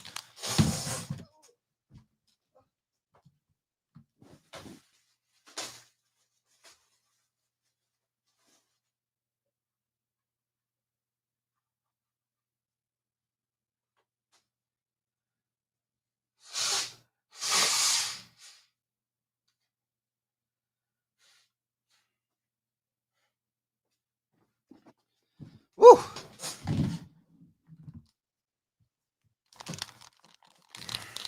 Okay. Is the mic good? Okay. My cable's bad, actually. It cuts in and out. All right. Look at my algorithm. DJ Vlad. We got Austin here. Guys, let me share this with you before we start this. I've been dieting for the 2 weeks since I've been back on a calorie restriction. And I've been working out hard as heck because I'm like 252.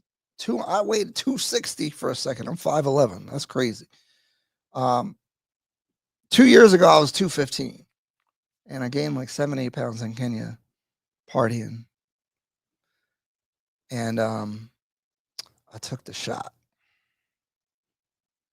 It's not Ozempic. It's the trizepatide one, Zepbound.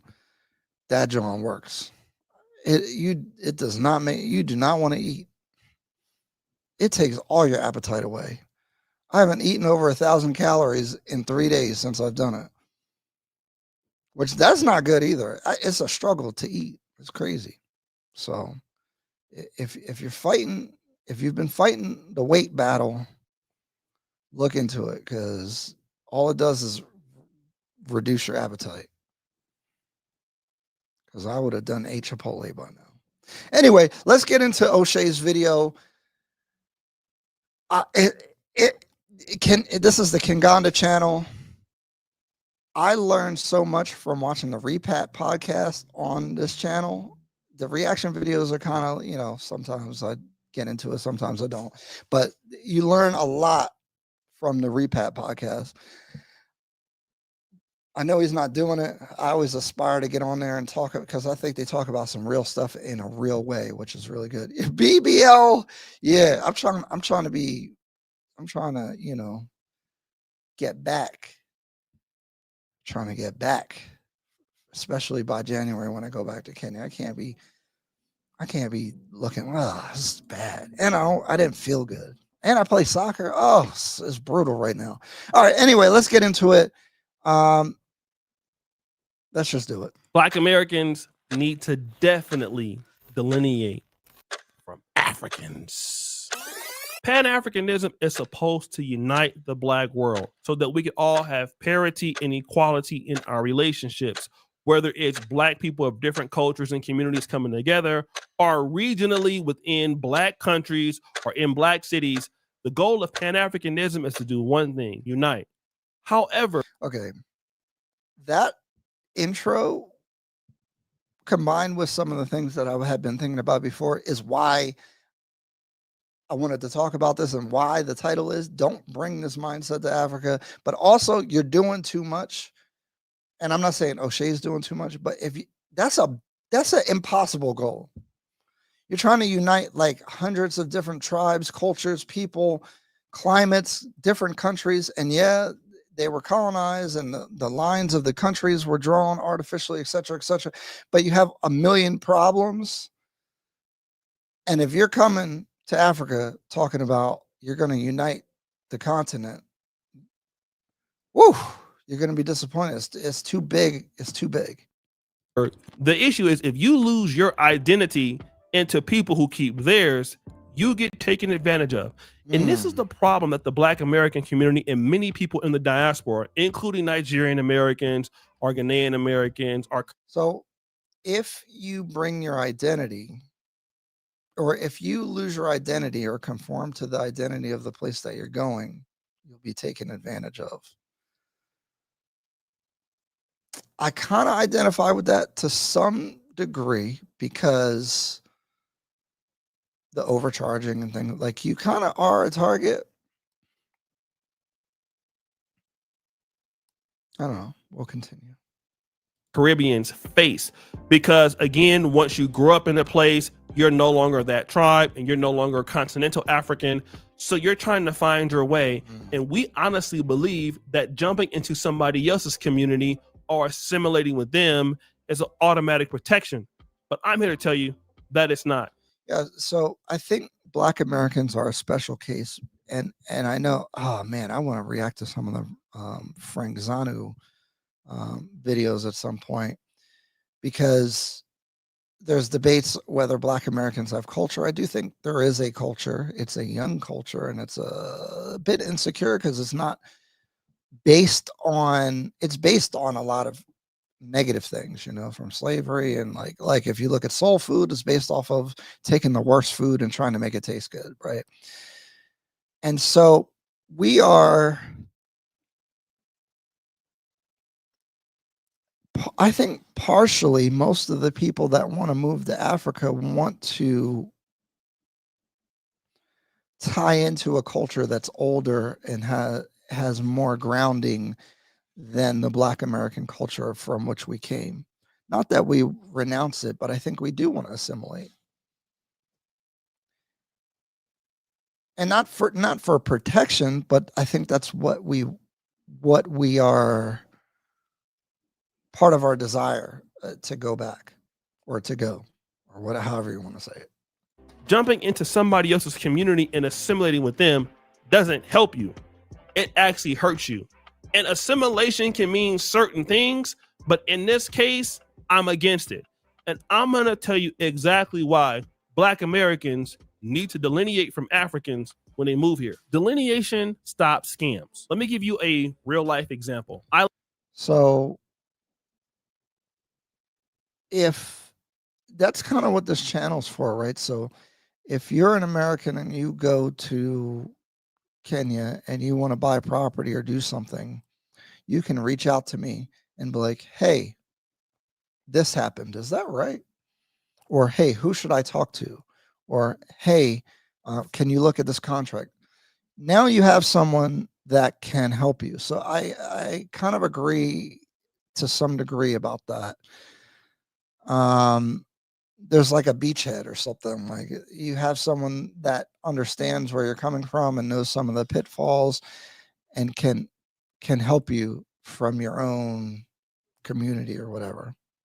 Live in Uganda. I've been to Kenya, and I've seen successful communities in these places. And I want to refer to 3 communities that are African and 1 community that is Asian. Okay, the Indians or the Asian communities, Somalians, Eritreans, or Ethiopians have a history, a textbook history of delineating. Okay. Now, some people may look at this as being racist, as being isolationist. And again, if Black Americans were to do this, it doesn't have to mean the same thing that it could mean from these groups. But in the case of Somalians, Eritreans, or Ethiopians, they're connected by the same culture, typically the same religion, and then there's a level of trust within that environment. Okay.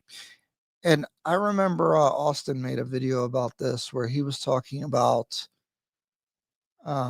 Black Americans can't work together or build in Africa or Kenya. And I think there's a really big oversight about this, is that we don't have the same type of culture as Somalis or Eritreans or Ethiopians, because we are fragmented and we've never had that type of culture. Well, actually we did before integration, to like conclave and work together in that way. Like the culture, like there's a elder culture, right? Where like if you look at Indians that come to the US, the first group, they'll buy a hotel and the patriarch of the family or whatever, and then they bring more people in and they tell them what to do and they work in the hotel. And then if they work in the hotel long enough, they invest and save to buy another hotel. But this is directed usually by like the patriarch in the family. Like there's someone in charge. I think Black American culture, everyone wants to be their own entrepreneur. Plus, they're family members in these other communities. It's not random people that they're meeting on the internet trying to collaborate to do business together. And so we don't have the same structure of these other groups. So I don't think it's realistic to think that we can do that. So typically what these groups do is they don't really interact with locals as much. And it's not because, in my honest opinion, that they dislike these locals. It is just because if they're going to do business, they invest into their own community first. Okay. So when they invest into their, I don't think there's enough of us to do that. And I don't know. I never liked that. own community I never liked that. Oh, we'll just build our own enclave here. Why don't you just stay in the US for that? Like if you're going to do that, then just stay where you're at. first, they are shielding themselves away from the problems or the chaos from the local market. This is different from Black Americans who come to Ghana or who come to Uganda or who come any place else, because many of us, we are coming, in like groups of, 3 or 4 or by ourselves. And so we're depending on people in the local market to do things for us. And, we have a higher chance of getting scammed. But what happens is these people build their communities. Yeah. I mean, you probably do have a higher chance of being scammed, to be honest. Inside out. So before they even come to Africa, they already have this community. So in this community, they're not going to have as many problems as somebody like myself coming over to Africa and establishing myself with a whole new community, a whole new language that I don't understand. All right. They build their own community. Okay. But I'm thinking, well, as I'm listening, right? We don't have that, but O'Shea's over there, right? The problem is, our other, like O'Shea don't have other people that he could be like, oh, it's time for you to come and work in the business, and then we're going to keep leveling up, right? Like he can't bring more, like normally in these communities, they're bringing family members over, and then they're putting their family members in, like, being the manager or whatever. And then when they have enough money, they're going to do another business or expand the business. Sid says, I don't think African Americans in Africa target Black Americans specifically. They target anybody as long as they know you are. Yeah, I agree. The thing is, I think that what O'Shea is saying in the video is if you're on your own, you're easily the target, regardless of where you come from. And these other groups aren't having to ask or put themselves in a situation to run into these issues. But Black Americans coming by themselves, 1, 2, by themselves, without support, are easier picked off in these situations. Communities first, and then what they can do is they force these people in their community to be accountable. How many people have been scammed in Uganda or Ghana and somebody just tells you they're sorry? Because you can't force people to be accountable for things. But when it's in your own community, where can they run? Okay. 2, delineation forces leverage on the other group. I've seen this with Eritreans. I've seen it with Indians, and specifically here in Kampala. Okay. I've worked with Eritreans. They're excellent. You should ask why white Americans have no issues with locals, rarely complain. There are about 3 former U.S. ambassadors who have bought in. They don't say anything, and they probably stay in their own enclave, right? Like, I don't. This is to O'Shea's point. You don't see them as integrated, maybe, because they're not very visible. How about African Americans that are scamming African Americans? Dude, that's bad. It's a lot of them, probably most of them, to be honest. And I think that's the thing. You're on your own. I think that's the larger point, is that there's no community to work with. I've worked with Ugandans also, but Eritreans, in my honest opinion, are the masters of this. All right. They compete with you in the local market. All right. Same thing with any other group, Somalians, Indians here. They make you compete. So what happens is they're so. Also, there's this weird thing going on. Like, Indians and Somalians are also Kenyans at the same time in a lot of cases. And they've been there for much longer. So, like, these comparisons, like comparing these communities for Black Americans is like not a comparable thing. Yeah, white Americans stay on their own conclave, even in America. There's one major point that O'Shea didn't consider, which I see that Indians and Somalis have mastered. They keep themselves as a community in check from a league. Yeah, absolutely. But see, this is why culture is important, because I think culture, like, they have a structure that they're operating from. And Black Americans, we do have a loose structure, but not really that much. And then you add religion, and like, there's a lot of expectations on these communities on how you're supposed to behave. I think that's much different than ours. Hi, Ryan. Abdi here. Hey, what's going on, Abdi? We're messy here. O'Shea overlooks one thing. Those people are in a country as citizens, have someone in government. They also do shortcuts in taxes. Community doesn't guarantee success. There are many factors. Yeah, the thing with I don't know why people don't point this out, but when they drew the lines of the countries, especially near the Somali border, some of the natural Somalis that considered themselves Somalis found themselves in Kenya when they drew the lines.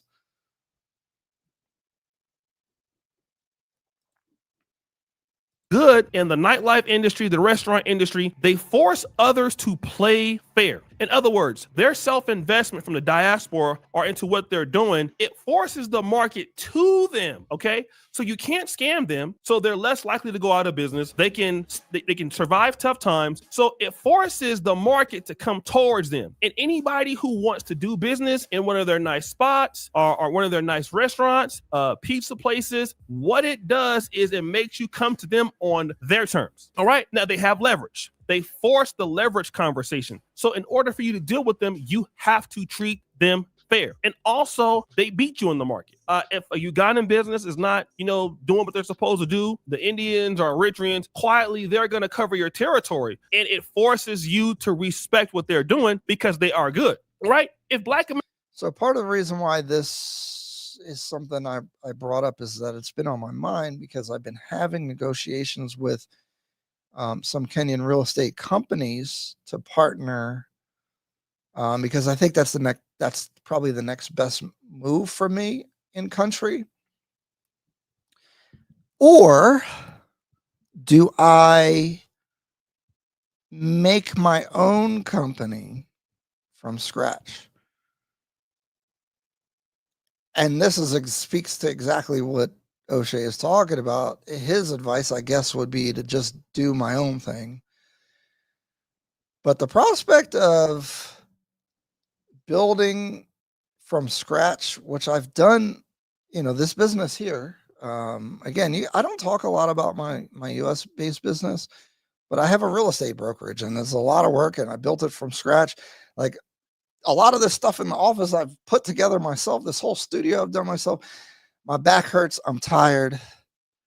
And so also collaborating with someone that knows the local market, I think is a powerful thing to do. But I do worry, am I going to have a fair deal? Abdi's in here. I'm going to need them to look at the contracts, make sure that they're fair, make sure that I'm treated fairly, make sure I have a good deal. Can I have the same impact? Because I know exactly what to do to stand up a real estate business right now in the apartment market for sales that would be very competitive in the market. I do know what to do. I don't know the little details. That's why I was talking about HR, hiring people, training, because again, there's cultural things, et cetera, that's where my deficiencies would lie. But as far as like the customer experience that I would want to deliver for someone like one of you guys that wanted to purchase would be top tier. So do I partner and like sort of assimilate myself into something already there, or do I compete in the market is a big question I've been asking myself. That's why I brought this together. What does freedom say? New communities of Somalis and Parklands and Eastleigh that are actually settling in Kenya from the US and UK. I can't tell you how many times I've spoken to a Somali. Yeah. But see, there's connections like to this video's point. Black Americans, we don't have these type of like familial cultural connections that make it easier for us to do that. Sid, all these groups he mentioned, their unity came from the roots back home. Exactly. If African Americans couldn't protect Harlem from takeover, why do you think it will any place else I live in? Yeah, exactly. I think so. It's a lot of idealism that we have, but we don't have the infrastructure for these ideas, in my opinion. And so that goes to my point. They're like, okay, with this real estate thing, I don't have other Americans really to work with. Now, I've been talking to Traverse Culture a little bit. I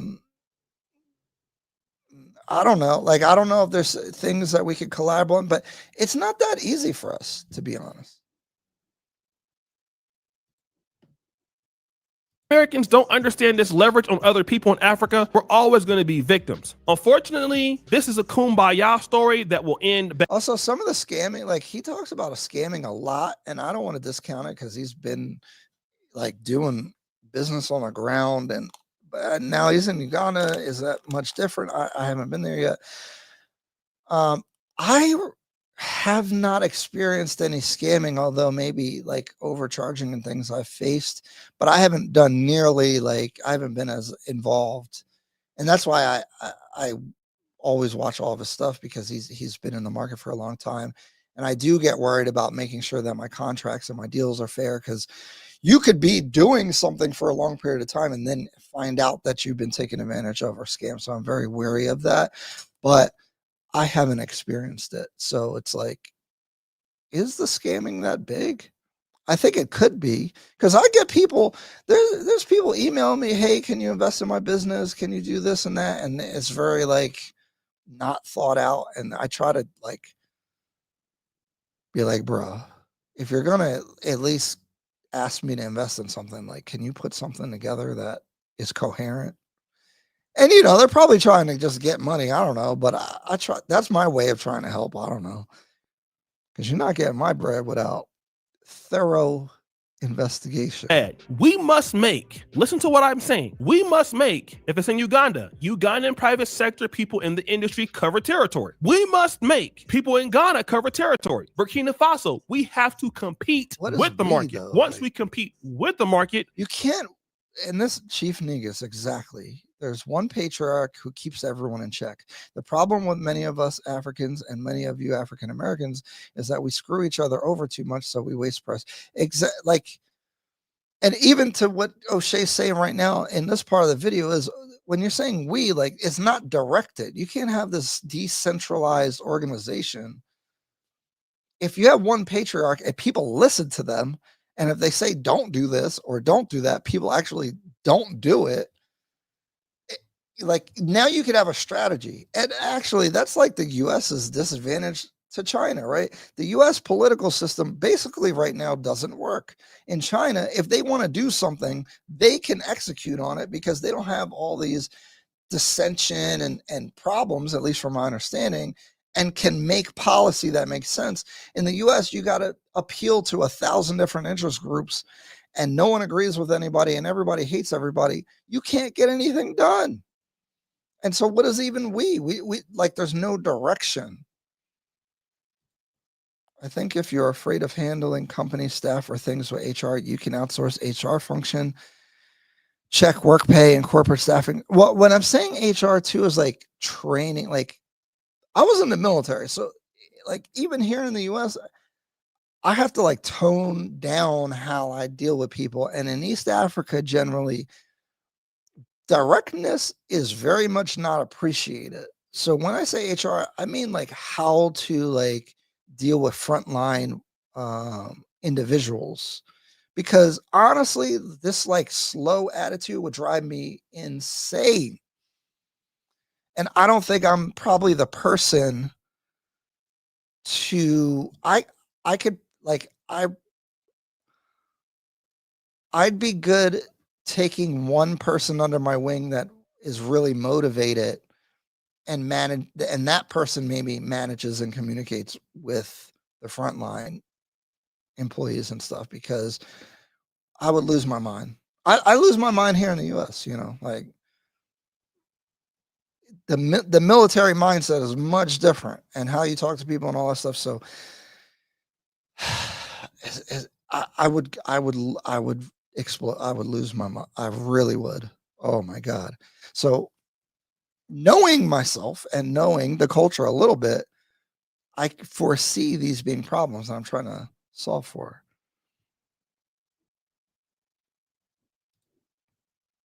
we will get leverage. If you I don't, love the dialogue, though. I'm surprised it hasn't turned toxic. I think I like the comments that you guys are posting. I'm actually surprised. I almost didn't want to do this just because I feel like it could go off the rails, and I don't want to contribute to division. You know what I mean? don't compete. And I see, and this focus on scamming. I don't want, if you're Kenyan listening to this, I don't want you to feel like we think everyone in Kenya is scamming. Like Sid said, it's just that, like, if you look brand new, and this probably could happen in the US, like if you look like you don't know what's going on, somebody might scam you. I mean, that just might happen. And if you don't have support structure, you don't have people to reference, it makes it, you are easy to scam. Foreigners in the US get scammed quite a bit because they don't trust the legal systems. They're not, you know, they're a vulnerable group because of a lot of different reasons. So I'm not saying this is like specifically an African thing, although there is like an acceptance to scamming to some degree. Because if you scam somebody in the US, they're gonna come to your mama's house. You know? With the market, and if you're at a risk of being scammed, you have no leverage in the market and people treat you poorly. This is the same case of what we're seeing with Dr. Ericana. She can pull this on you because you don't have any leverage and delineation for. And that's this thing. She like took a bunch of money, was going to get people citizenship in Burkina Faso allegedly, and then they didn't get it or something. And that's to Sid's point. There's plenty of scammers.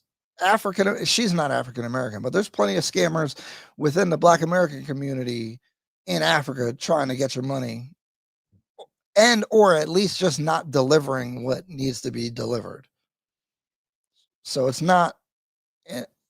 I want to be really clear. It's not just like, oh, only Africans are scamming, because Black Americans will scam you too. Because some of them guys are broke at Dusty. I watch some of their stuff. How are they even? They're living off of scamming you.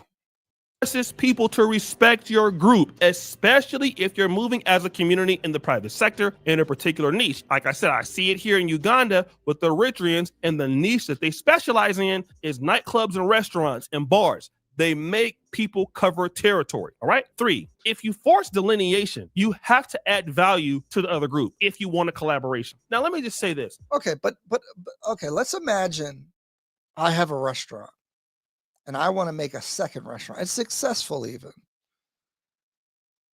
I can't, like, I have a brother, right?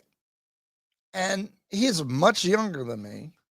And I would love to put him on game, but he's not going to do it. He's not going to listen. He's not going to follow instructions. He's going to have his own ideas. So I can't even make him the manager of the second restaurant because he's not going to listen to me, and it's not going to work. I think these communities have, again, the eldest, the patriarch, whoever it is, they're more likely to listen and follow than I don't have a person that I could be above to put somewhere. I don't have a lieutenant I could put somewhere. I don't have somebody that's going to listen. You know, even if it's in their best interest, and like if they're there long enough, like they're gonna be successful. They're just, that's not our mindset. We have an independent mindset, which is good in some ways to be entrepreneurial and all that, but in this sense, it's not an ability that we have, or a capacity that I think that we don't have it. Again, I worked with an Eritrean business before. Very straightforward. Now, Ugandans can be good, but Ugandans are typically more passive aggressive in business, but Eritreans are more straightforward. If I want to deal with any Eritrean business, they force me to add value. I don't think East Africans are passive aggressive. I think they're passive, and it's a level of politeness to not say no. I don't find it aggressive. Value to them. I cannot work with them without that value addition, or they'll reject it. Okay. The issue is that we do not force other groups on the continent of Africa to bring us any value. Now, the Chinese have understood that dealing with Africans or dealing with Jamaicans in the Caribbean. They force people to respect them and give them value. And then after value is exchanged, we can have more. Guys, these Chinese developers are coming here with like millions of dollars, let's just say. Where are the Black American business people? That's the other thing. A lot of the Black Americans coming to Africa are not business people. So if there's 20 of us, 1 or 2 or 3 of us have done any business before. So what are you going to do? And then the lack of capital. Like it's just a much different thing. More parity, but the Black Americans, or even some people in the diaspora, if you're from the Nigerian diaspora, Ghanaian diaspora, you go back to Ghana, Nigeria, and you understand what I'm talking about. If you cannot have a collaboration, if it doesn't add value, you end up leaving disgruntled. And this is for the mechanism. You have to make people add value, and you yourself should also add value. Okay. 4, accountability. The more you delineate, the more you can punish your group. I said that. I kind of alluded that into why it's important to invest in your own community. That person can be put out. All right. I'll give you an example of our private group here that we have in Kinganda. We have our own private group, our diaspora group, but we have some real strict rules. It's not open to the public. It's a few families in there, but we do some excellent business together. And if we find out that somebody is doing something they have no business doing, we remove them and all of their friends. They're not allowed to come to anything, any meetings, nothing. We ban them from the community, right? So we can punish our own. But if you're a foreigner and you're in Ghana or you're in Uganda and somebody scams you, you can't really punish them. But you can punish your own. So you keep out other people who may be, problematic. You punish your own. Now, what you're also doing. I mean, that's a good point. I think that's something you can do. That's the thing. I think you can have a group, but the cohesion is one thing. Dang, Sid. I think he's failing, and now he's coming with lots of excuses. This is a guy who's telling African Americans not to buy property in Africa, especially Kenya. Well, I think he's experienced a lot of things in the property market that probably was bad. And again, Sid, real estate. That's the thing people got to be careful about. If you don't know real estate,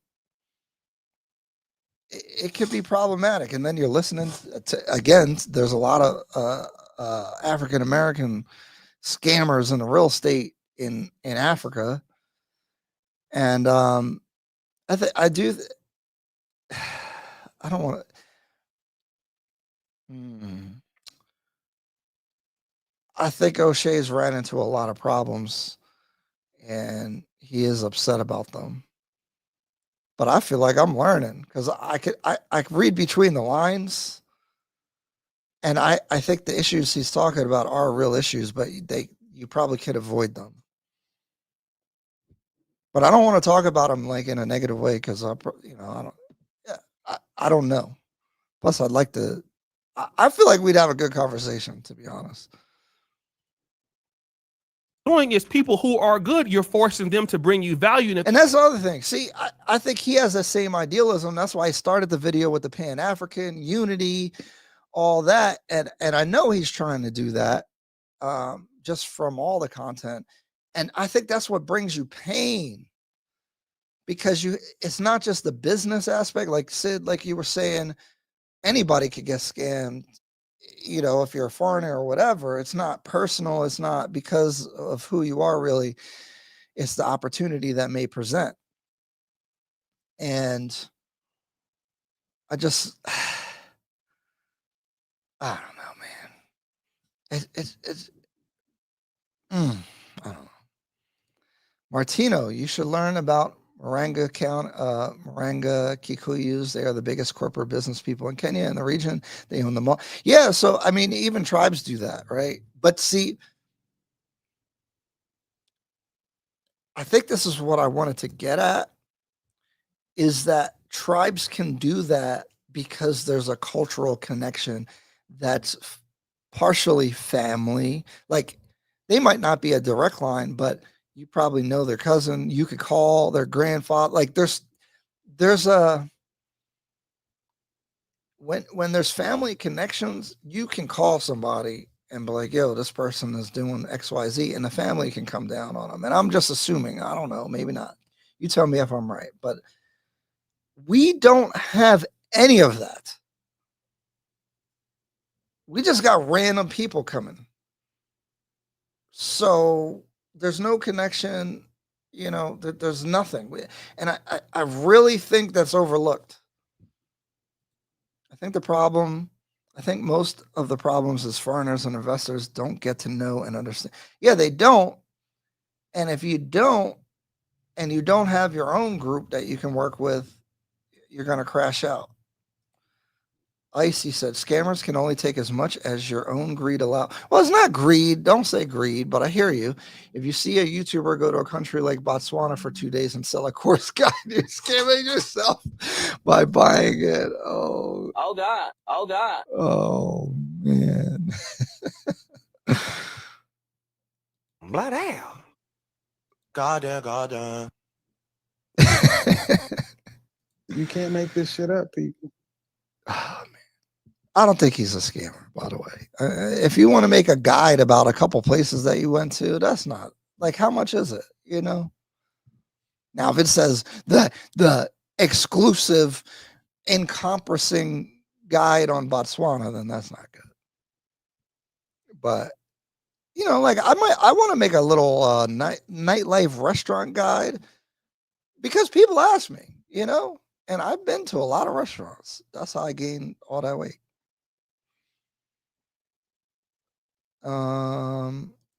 Someone said, oh, Salah, Ryan, have you heard of Lloyd Masika? They are a real estate company behind Sarit Center. They are a partnership between a Kenyan and Brit. Check them out. Yeah, I'll check. I'll try to remember. I'm going to star that comment. Thank you. If you want to DM me on Instagram, not that you need to, but that's a good way to send me stuff. But I will look into it. But, you know, everyone's like, it's hard to see how people actually work, but I'll check it out. Spain and Australia had land scams for expats looking to move in their country. Yeah. I don't want to target. That's why I get worried about talking, like, because imagine clipping something that I said here. I don't want to come across like I'm like, there's just scamming everybody in Africa, you know what I mean? But it's just a matter of the subject that we're talking about. He never built business in America before moving to Africa. He claims that he was a medical student in Poland. Yeah, so he's going through, that's what you're going to go through pain doing a business. Because I have a podcast studio here. I still never really figured out a good way to monetize. I've tried so many different things. I've had a bunch of podcasts, very not successful. And then imagine doing it in another country. But honestly, he's successful on YouTube and he's successful in content. So, and he was successful in content before moving to Uganda. But then making it like a business is hard for anybody. And then again, doing it internationally is just going to be hard. But he has done business though, to be fair. Wait, what is it? Martino, yes, and they work because of the same system where a patriarch sets up a business, employs disclosed people, and keeps everyone in line. I think that's the biggest missing thing. Like, you need a director. And if it's going to be based off a family, which is a strong basis, because then they can just direct what's happening as a patriarch or whatever, then would be a better country for African Americans to go would be Ghana, since there are thousands of African Americans there. Yeah, but see, the other thing is, who are these people? Because when I see content from a lot of these creators, they're not business people, and they're usually kind of like on the radical side of the Black identity politics and all that kind of stuff. Not probably the best business people to like work with. So even if there's a lot of them, like, are the business people there? Like, you got to find the validated business folks who have been through it before. And, you know, I'm not trying to bias myself, but like, this is what I actually do. You can't just go with no skill set. Like, if you come with no skill set, then you need to find someone that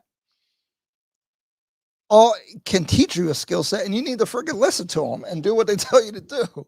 You know what I mean? And it's all over the place. We don't have the structure. We don't have the organization. We don't have a lot of capital. Where are the business people? Are the people going to listen to the actual business people who have validated business backgrounds and experience? No, it's a mess of a problems for us as Black Americans, to be honest. It's a mess. And the sad thing is, we want it so bad. And that's why it is disheartening when, you know, that we see maybe more acceptance from other groups, especially colonizer groups, because it's like, dang, we want to like be part of Africa and the culture and all that, you know? And that's where our resentment can come from. And that's where some of the friction that I've seen on this channel a little bit come from, because I'm telling you, we want it more than anybody else. in a wholesome way, you know, like on not just the business side. Like to O'Shea's point, other groups keep their culture. We want to kind of assimilate our culture to some degree. The Indian community stays with the Indian community. They don't, you know, in general, like even here in the U.S. and you don't, like the Chinese, you see them in their own Chinese bubble. You don't see them trying to integrate. We want to do that. We want to be part in a different way. So when we're rejected, it hurts more, I think, or we're not accepted, it hurts more. Said, I'm not even sure about him finishing med school. Man, I don't think he would be running with that narrative. He's a medical doctor. I believe him. I think both U.S. and African culture has their merits. When free market capitalism truly reigned in the U.S., that was the model. Well, this is very unpopular. But when there was Jim Crow and all that, we worked together better because we were forced to. Then we all, when you know, you were able to move into other neighborhoods, that's when things started falling apart. That cohesiveness went away. As for general morality and culture, Africa is far superior morals and value. This type of language is a little scary for me. Ryan, later on, look up another great Kenyan family empire called Wambugu Apples. They have the biggest apple processing factory on the continent and even export to Europe. His daughter, yeah, see, part of my wanting to build a life in Kenya is because I don't want to be negative towards Black American culture, but we don't have that culture that can create these things as easily. These families that work, you know, can work together and build.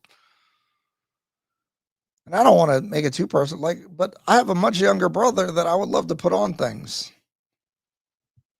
but it'll never work, you know? And there's like all these opportunities, like in Kenya, he could be the lieutenant / captain to place there and to operate, but can we get along? Can he listen to direction? No, you know, unfortunately. And it's fun. And that's our culture. Like, that's how we are. You know, everybody want to do their own thing. But I know those are the values that I would, when I have kids, want to pass down. A more hierarchical structure to family that I think leads to long-term success. That I think, again, a lot of the tribe, within the tribes, I think probably exist. And again, correct me if I'm wrong. You know, that's my assumption. Of course, the irony is neo-colonial. Yeah, because there is an appeal on the continent to westernize and get away from some of those values, which I think is risky. You need to have a skill set when you come to Africa. Yeah, like for example, you're doing the poultry farming, right? Like, but okay, in your example, like if you have a family member, like say you want to expand your business, what you would do is bring a family member in to help you do the expansion because you trust them and they need to be able to follow instruction. I don't have anybody to call.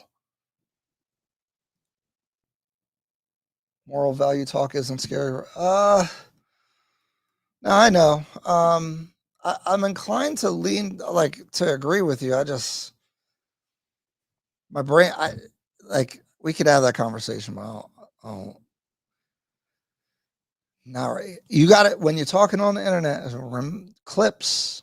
No one cares about me. I'm not big or whatever, but I always think about that. Like when you're talking online, you just gotta have your thoughts together before you talk like that. The dad combined two types of apples by grafting them together to create a new type. That's very sweet. Patented the new variety, then started marketing it. Now they have a huge processing plant in Hrivu. Yeah, see, I like that stuff. they prove themselves, they can be a part of your That's a family long after video. they prove themselves. And Africa has good people, right? Black Americans got good people. But one thing about Africans is they make you prove yourself. So we have to also make them prove themselves. And then also they have to be in a position where they can be punished. And that is through accountability. They must be playing on a meritocracy standpoint. A lot of things must have happened to O'Shea. 5. Why must we delineate in Africa? Because everybody else delineates. All black groups delineates. You would be silly to not delineate when there's Nigerian Independence Day, there's Ghanaian Independence Day, you have Ugandan Independence Day, you have Ugandan dishes. It happens by nature. If you go to Dubai, which I've been, Ugandans are in Dubai, Kenyans are in Dubai, delineation happens by nature. Now, obviously, you're going to have some friends who are not Ugandan or Kenyan if you're African. And just like me, I'm going to have some friends who, or maybe not Black American, but we all delineate. Asking Black Americans to just join Pan-Africanism and reduce who they are when other people will never reduce who they are is just silly. And there's too much pressure on Black Americans to reduce who they are for the sake of other people to remain who they are. Everybody says, oh, hashtag. Do we feel pressure? Or have I felt pressure to not be like myself?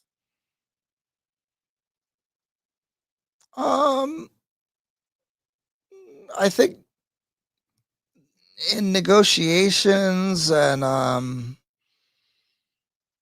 certain things, just be less direct and aggressive. Is that like changing who you are, though? I think that's just like style.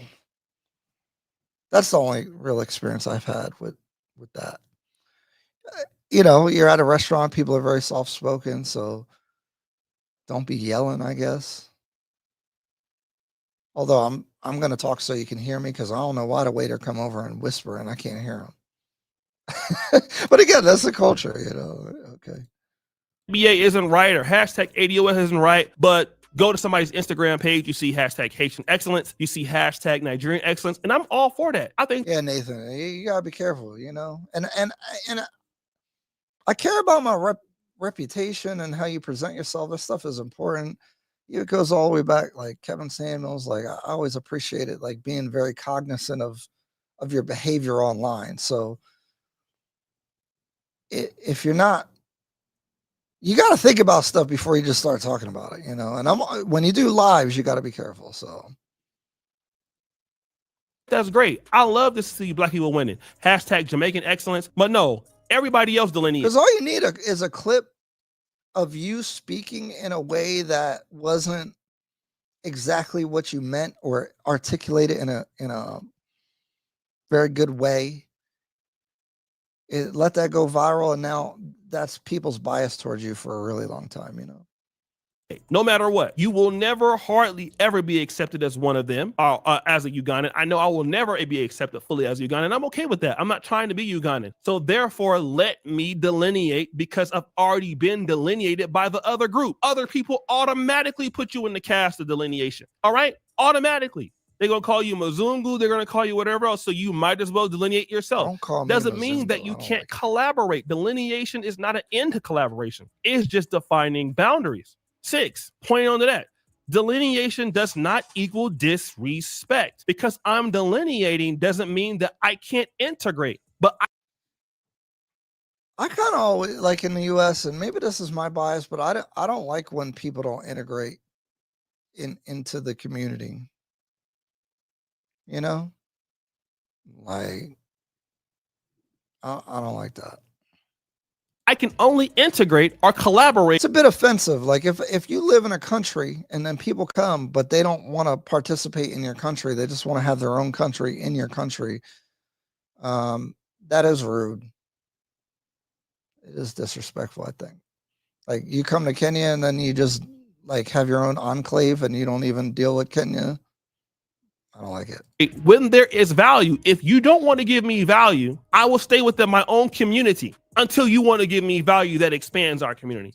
And then I can return. But you're voluntary. This is the thing. You are voluntarily going somewhere.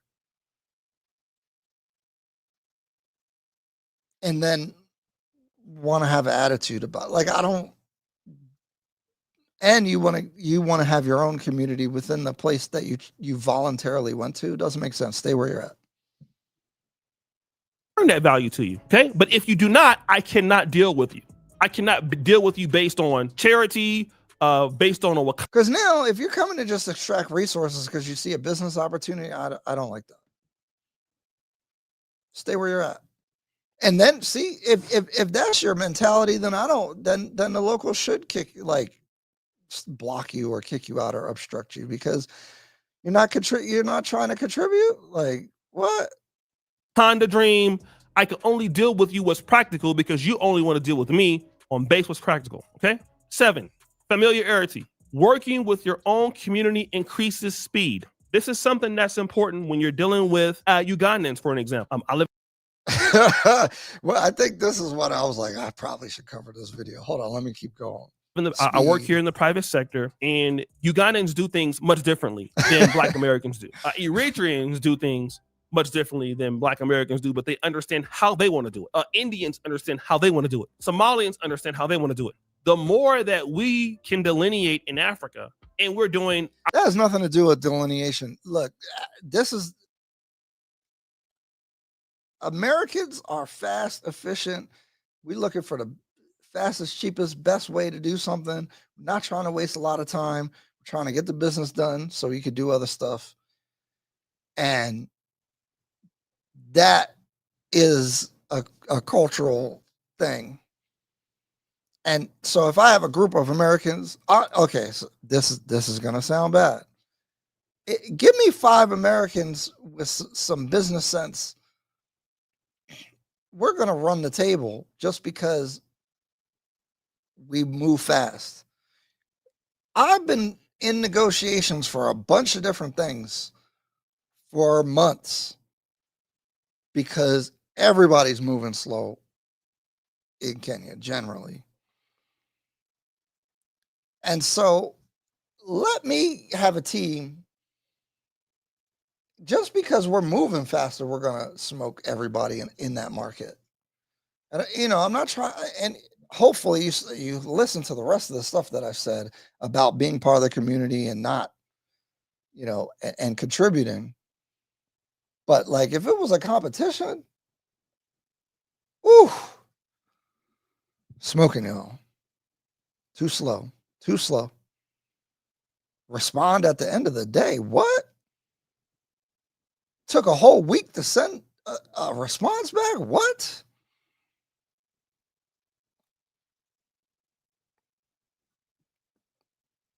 Do you know how many circles we would have ran around them for them waiting for how long they took to do what they needed to do?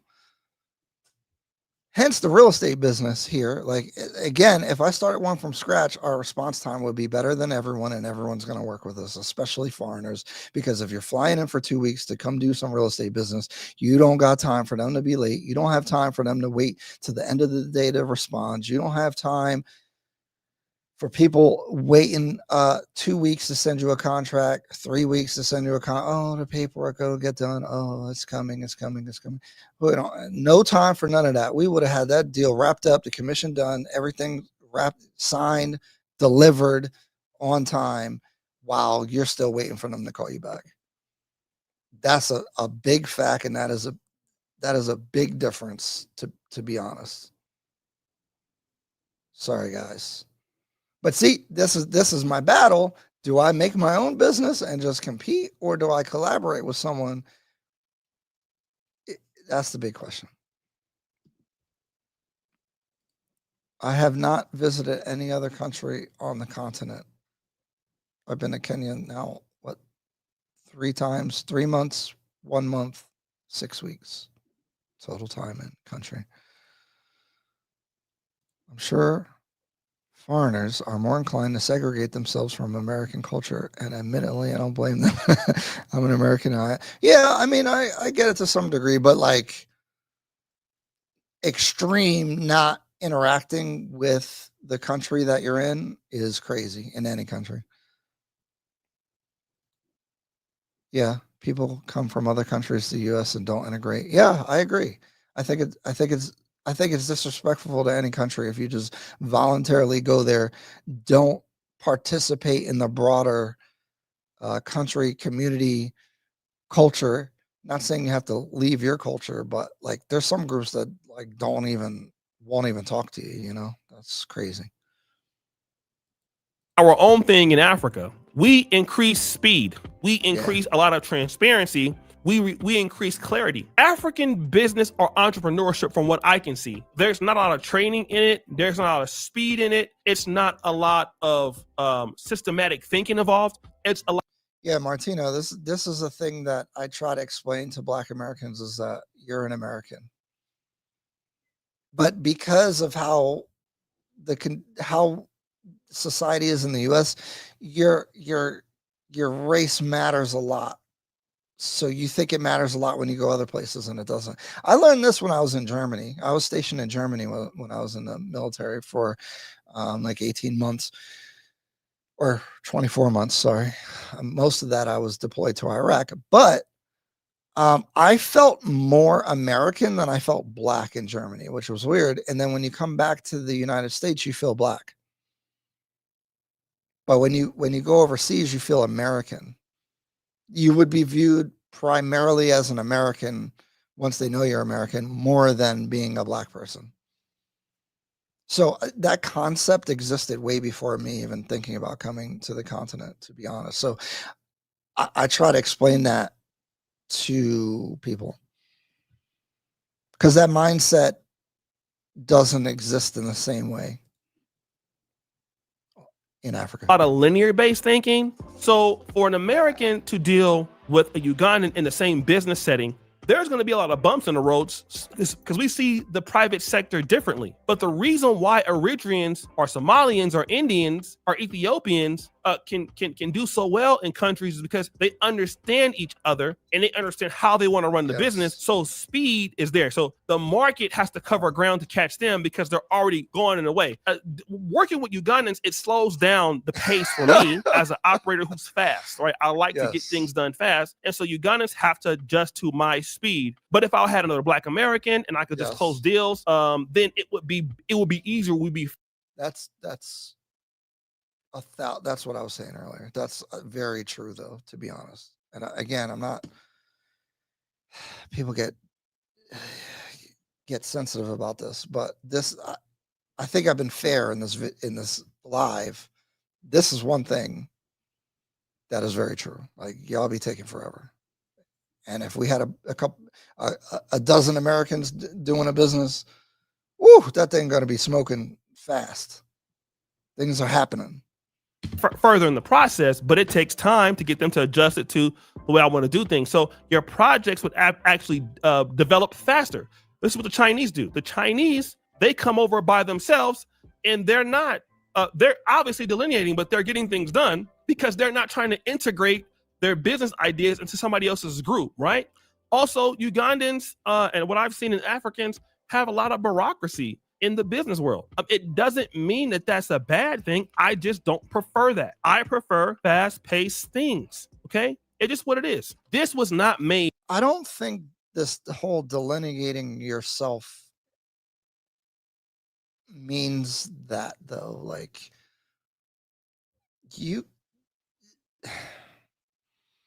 if you want to run your business fast, you do need to know how people are this is why I talked about the HR thing actually earlier. You do need to know how the culture is, but if you did have fast people, it would be faster. But I don't think you have to delineate so completely in that way, right? Out of hatred. As you guys know, I love Uganda. I made some of the best relationships in my life in Africa. Kenya, I love it. Nigeria, I love it. While I don't love everything, I think O'Shea would be complaining less if he was in Kenya. From everything I hear about his experience in Uganda, and even them talking about the differences, I think if his business is, because there is fast people in Kenya, like there's some modern like people that are moving pretty quick. Not the majority, but there are people you can work with. About Africa, I love the most about it. But the reality is I've tried assimilating. I've tried getting into, the culture. I've tried to be more Sounds humble. over it. And every time I've tried it that way, I've gotten taken advantage of. And many other Black Americans have been taken advantage too. And other I just can't relate to it yet, but maybe I'll feel that way later on because I'm still young in the game as far as being on the continent and East Africa. Africans and other Black British. The main thing is the groups that come here and scale do not do it our way. They force respect in relationships with locals, and they force respect relationships abroad. This is how everybody does it. And it forces other groups to give you value. If we're going to deal with Ugandans, we must give them value. But Ugandans must also give us value. If we're working with Rwandese, if we're working with Caribbeans, if we're Dang, look at them hills in Rwanda. working with Rwandese, if we're working with Look at that. That's nice. That's beautiful. Caribbeans, Sorry. if we're working with other groups, we must give value, but we must force them to also give us value. And if we do that, then we will have less infighting. We will have less criticisms. We will actually come to the table more with more to offer. And then we get things done quicker and we get things done better. But if we don't, we will have one side of the table of the community feeling like, they were taken advantage of, whether it be the African side or the Black American side. It's funny because, again, I've been in negotiations for some of these deals, and this is a concern that I've been having, but really from watching O'Shea and other content creators and from as much information as I gathered. But I've never felt like, I feel like the people that I've dealt with so far have been treated very fairly. So, and I don't say that to invalidate because, again, I'm new, so I don't know. I haven't had these experiences. I'm looking for them, actually. I'm like, when are they going to stick me on a deal? Hasn't happened. Ryan O'Shea said that he picked Uganda over Kenya because it's cheaper to run his business there, but said he prefers living in Nairobi. Yeah, but the people you can hire are probably a little bit more on your speed,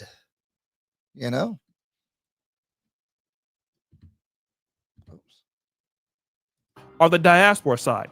We all leave together with a level of chagrin, but the more we delineate and invest in our own communities, then we actually come to the table with more to give the other community.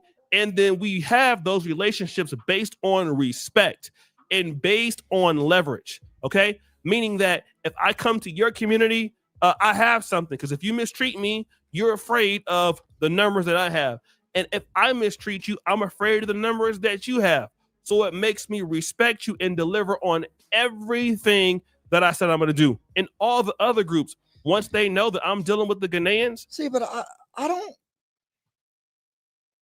and this maybe is a Kenyan thing a little bit, but I don't think that Kenyans are like, oh, well, he's a foreigner. Just screw him. We got numbers. Like, I don't think people look at it like that. I think I could work with Kenyans that if we're on the same team doing the same thing, I think they have my back the same way an American would. I don't think they're going to sell me up the road. Like, that's what I don't want to buy into is like this, oh, because they're Somalis, they're going to all gang up together and like, yes, it's easier to work with your groups of people or whatever. But again, Black Americans, we kind of don't have that. So, I mean, what's the next best thing? Plus, again, I think many of us do want to integrate. So I don't see it that way where it's like my group versus this group. I really don't see it that way. And that's probably the thing that the mentality I don't like the most about what he's saying. And I understand, but at the same time, like these groups, the cultures, like the connections, they do matter, but I don't think it's the end all be all. And I promised them something, because as of now, I feel pretty comfortable working in the local market with Kenyans. The little bit that I've done so far has been really positive. I don't do it. If my group is a good group, shout out to Maria Pandora. Like the developers, but also Mary, if you watch the videos, like she is like on top of stuff and she's always telling me what's going on, inviting me to stuff. So like find the right people, you know? Cause there are, and like Dennis, I haven't had any, like I've known Dennis for 2.5, almost what? It's gonna be what, 2 years coming up. We've been working together. We've been doing stuff, like I don't know. I haven't had these problems. Sino Love, what's going on? How are you? Welcome back. Be sure to hit the like. Thank you. I appreciate that. I always forget to like promote. We ain't getting no super chats today. That's crazy. That's fine though. It's all good. See, like I don't even promote that stuff. Gonna force me to do it, and somebody might step up and say, "Hey, Ghana Group, I'm sorry about what our guy did, but we can fix that." That's called respect. It's called parity. It's called equality. It's a better idea than you just coming to Africa trying to jump into the Ugandan community. Oh, the Pandora video is excellent. Thank you. The numbers have been a little down, so I'm like, dang, am I not doing, like, what am I doing wrong? How should I do them better? Are they too long? Like, I don't know, but I don't want to leave certain things. Like, I could definitely shorten them, but then I feel like I'm leaving out important details. Although you definitely shouldn't be buying anything just off of the video. Like, you got to ask your questions, you got to get the details. But I try to do it like, I don't know, just thoughts I've been thinking.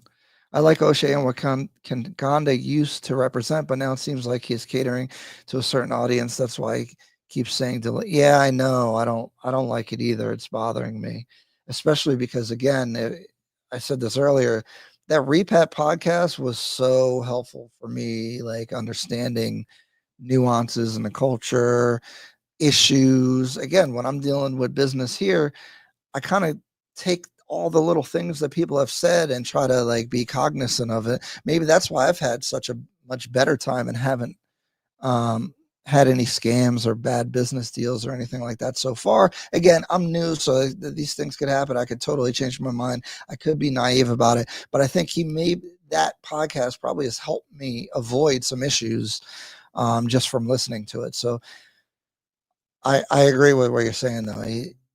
I think he's tired of doing the podcast. Doing a podcast is very challenging, very hard, very annoying when you try to get people to come.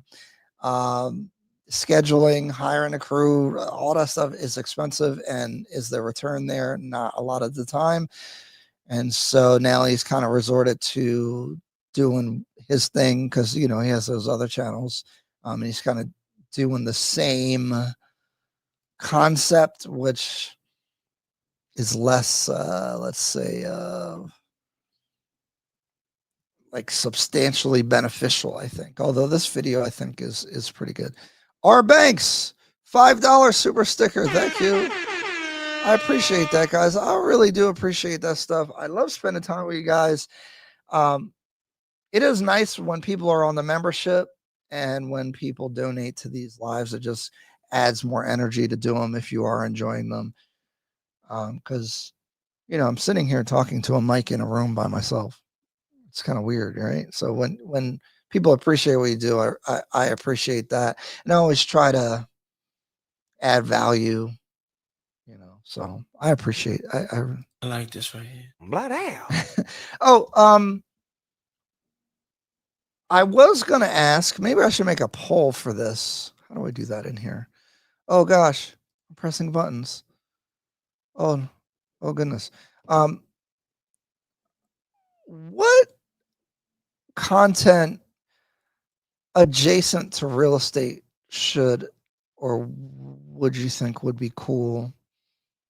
I think, like, what type of content do you want to hear from me? I want to do a poll, but I don't even know what the options would be. Like, what's the direction of the channel? Because I think people are bored of the. I don't want to just do videos about the, like, off-plan properties. I wanted to do more stuff on land, but everyone's shy about the land, and it's hard to find the land that's for sale. But definitely will be my objective next time going in. The Repat podcast was amazing. Exactly. I like what you're doing, and I'm going to continue supporting the channel. Thank you. I appreciate that a lot. Because honestly, the numbers been down. I'm like, dang, what's up? What am I doing? Interviews with other property. Oh man, that's funny that you say that, because I think I was gonna try to do. I don't like doing remote interviews for some reason, because I think a big thing that's important, especially for you guys, is like trust and authenticity. And in-person stuff works a lot better. But while I'm here, maybe I'll do some more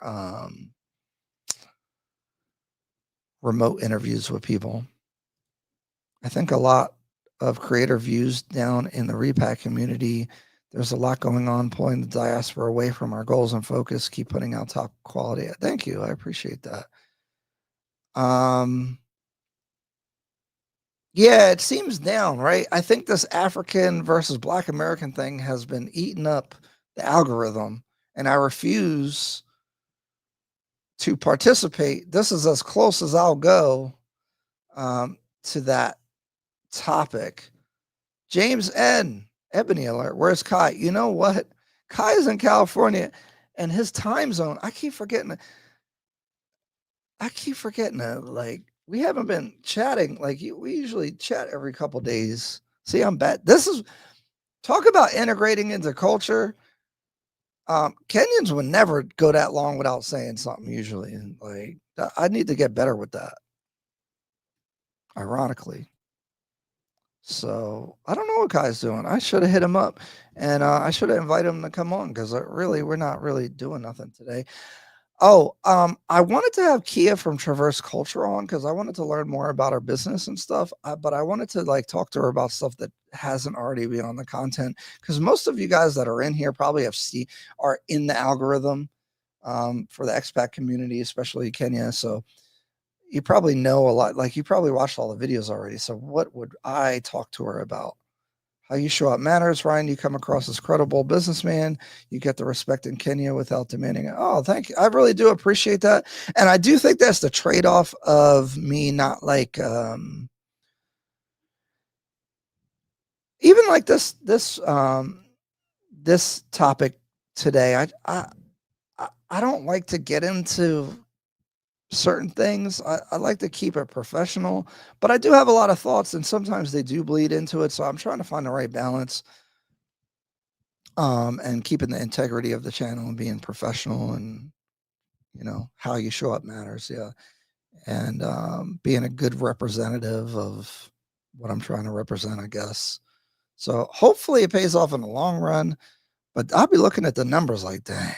And these other guys, when you go into the algorithm, you can run it up. Like, I have a video. I think I'm gonna put it out, like why I'm moving to Kenya, or uprooting certain things to move to Kenya. And I don't know. See, like, I don't like to get too personal. I like to do it in the live, but making videos about it to be more concise about it is a bit challenging for me. I don't know. Create that property firm and document the process. Oh, that's a good idea. How can us Black Americans bring our business expertise to Kenya? Connect that gap, because it's daunting. I like that. I don't know. So the first part, documenting, making the business, yeah, for sure. I know. See, guys, what I'm dealing with right now is, do I start my own business, or do I join someone else? And if I join, I won't have the free autonomy exactly to give all the details like I could with my own self. So that's like a downside of doing that. And I don't have full control. Hopefully they don't go rogue. And then connect the gap between, yeah, who are the other business people, because there's a lot of people faking the funk. It's risky. Austin Holloman says there's thousands of empty apartments available. Most of the locals can't afford them. Starting a business. Yeah, he says that. I don't like to talk about numbers on the apartments and the vacancy rate because I don't know. I'll tell you, when someone has a hotel, so if you're doing an Airbnb, it's kind of like a hotel. Hotels are not fully occupied, and that doesn't mean they're not making money. I think a business can be more lucrative, but do you know what you're doing to do a business? That's my whole point. These people think like you're not just if you haven't done business before, trying to do international business is even harder. What skills do you have? How do you know like how's it going to work? Do you have capital? Like do you know what you're doing? I wonder if O'Shea has tried I guess we're done with this video. All right. Cuz I'm seeing the glare from my teleprompter. All right. There we go. Okay.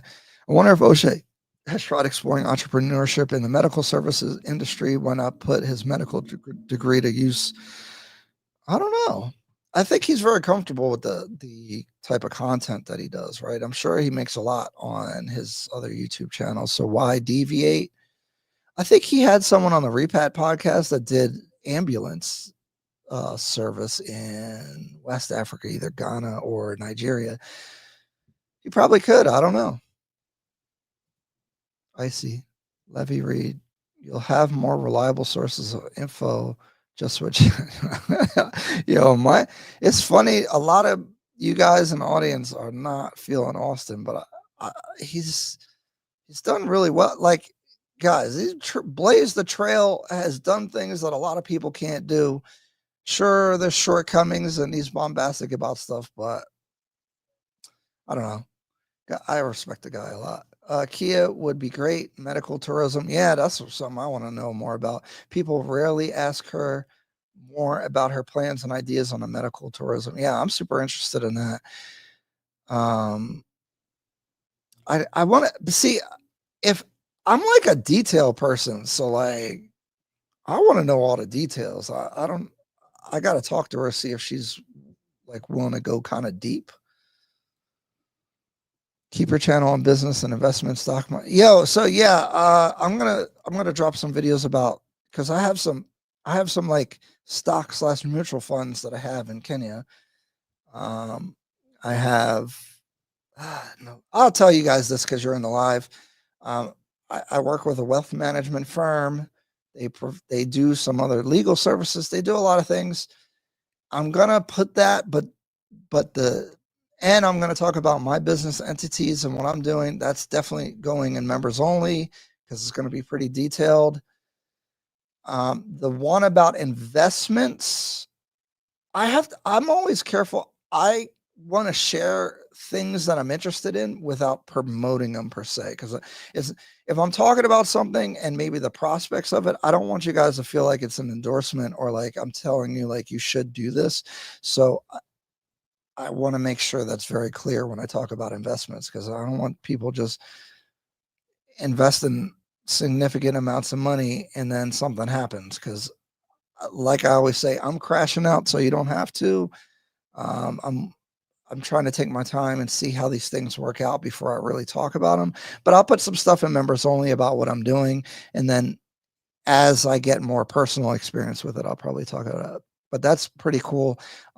Import export. Yeah, I would love to talk to that guy, Kevin. See again, Austin found that guy, right? Like, how do you, I have all these different business ideas that would involve exporting things, but what does it cost?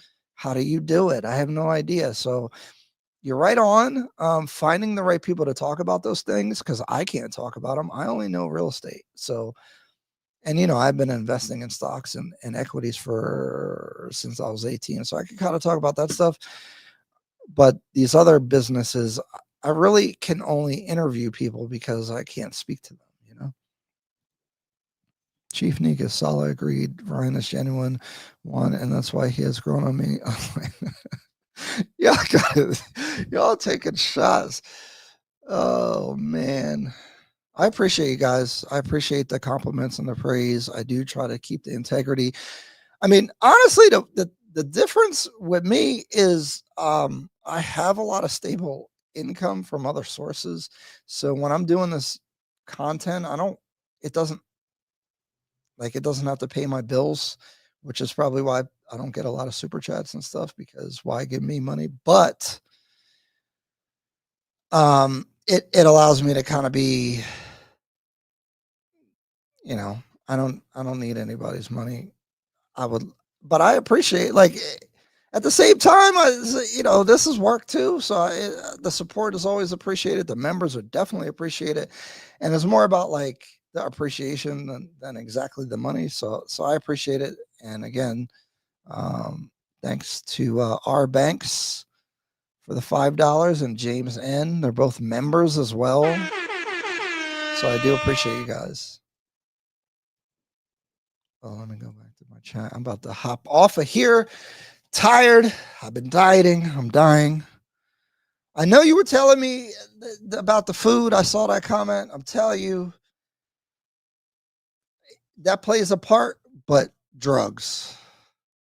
Because I've been dieting and it was like a full-time job fighting, and I was eating super clean. The GLP-1s, the semaglutide and the trizepatide / Ozempic, all them things, it reduces your appetite so you're not distracted. You don't have the food noise. And I was against all that stuff, but you could be more productive. Like, you don't think about food. It's really good. I'm telling you. It's like, is this what normal people feel like about food? You're not like, what am I gonna eat? I want to open a development agency in the country when I look to retire from the grind and U.S. income. Nobody on the ground doing anything like that. So anything tangible is beneficial. I feel. What do you mean, development agency? Our ADITA newsletter for November and December will be on investments in the stock exchange. Hey, that's what's up. What I'm curious, like what information is in there, because I'm just touching base with that stuff. If you're worried about the numbers on the channel, the grifting route is clearly easier. Well, some videos do better than others. Why is that? You know what I mean? Like, even if I'm comparing me to me, what's that about? Be provocative. It gets the people going. I'm asking you for the answer. It's a question. You know what, guys? Let me bring this up. I'm really inspired by this. Okay, so this is the cool, dope stuff that opportunities exist in Kenya. Let me find this guy. I was going to hop off, but I do want to talk about this real quick. I'm just going to prelude it. I might make it like, I might make it the main thing for next week, because I had the same idea. So I'm telling you, I'm not trying to bite what he's doing, but I literally might do something like this. I talked about it before I seen this video as well.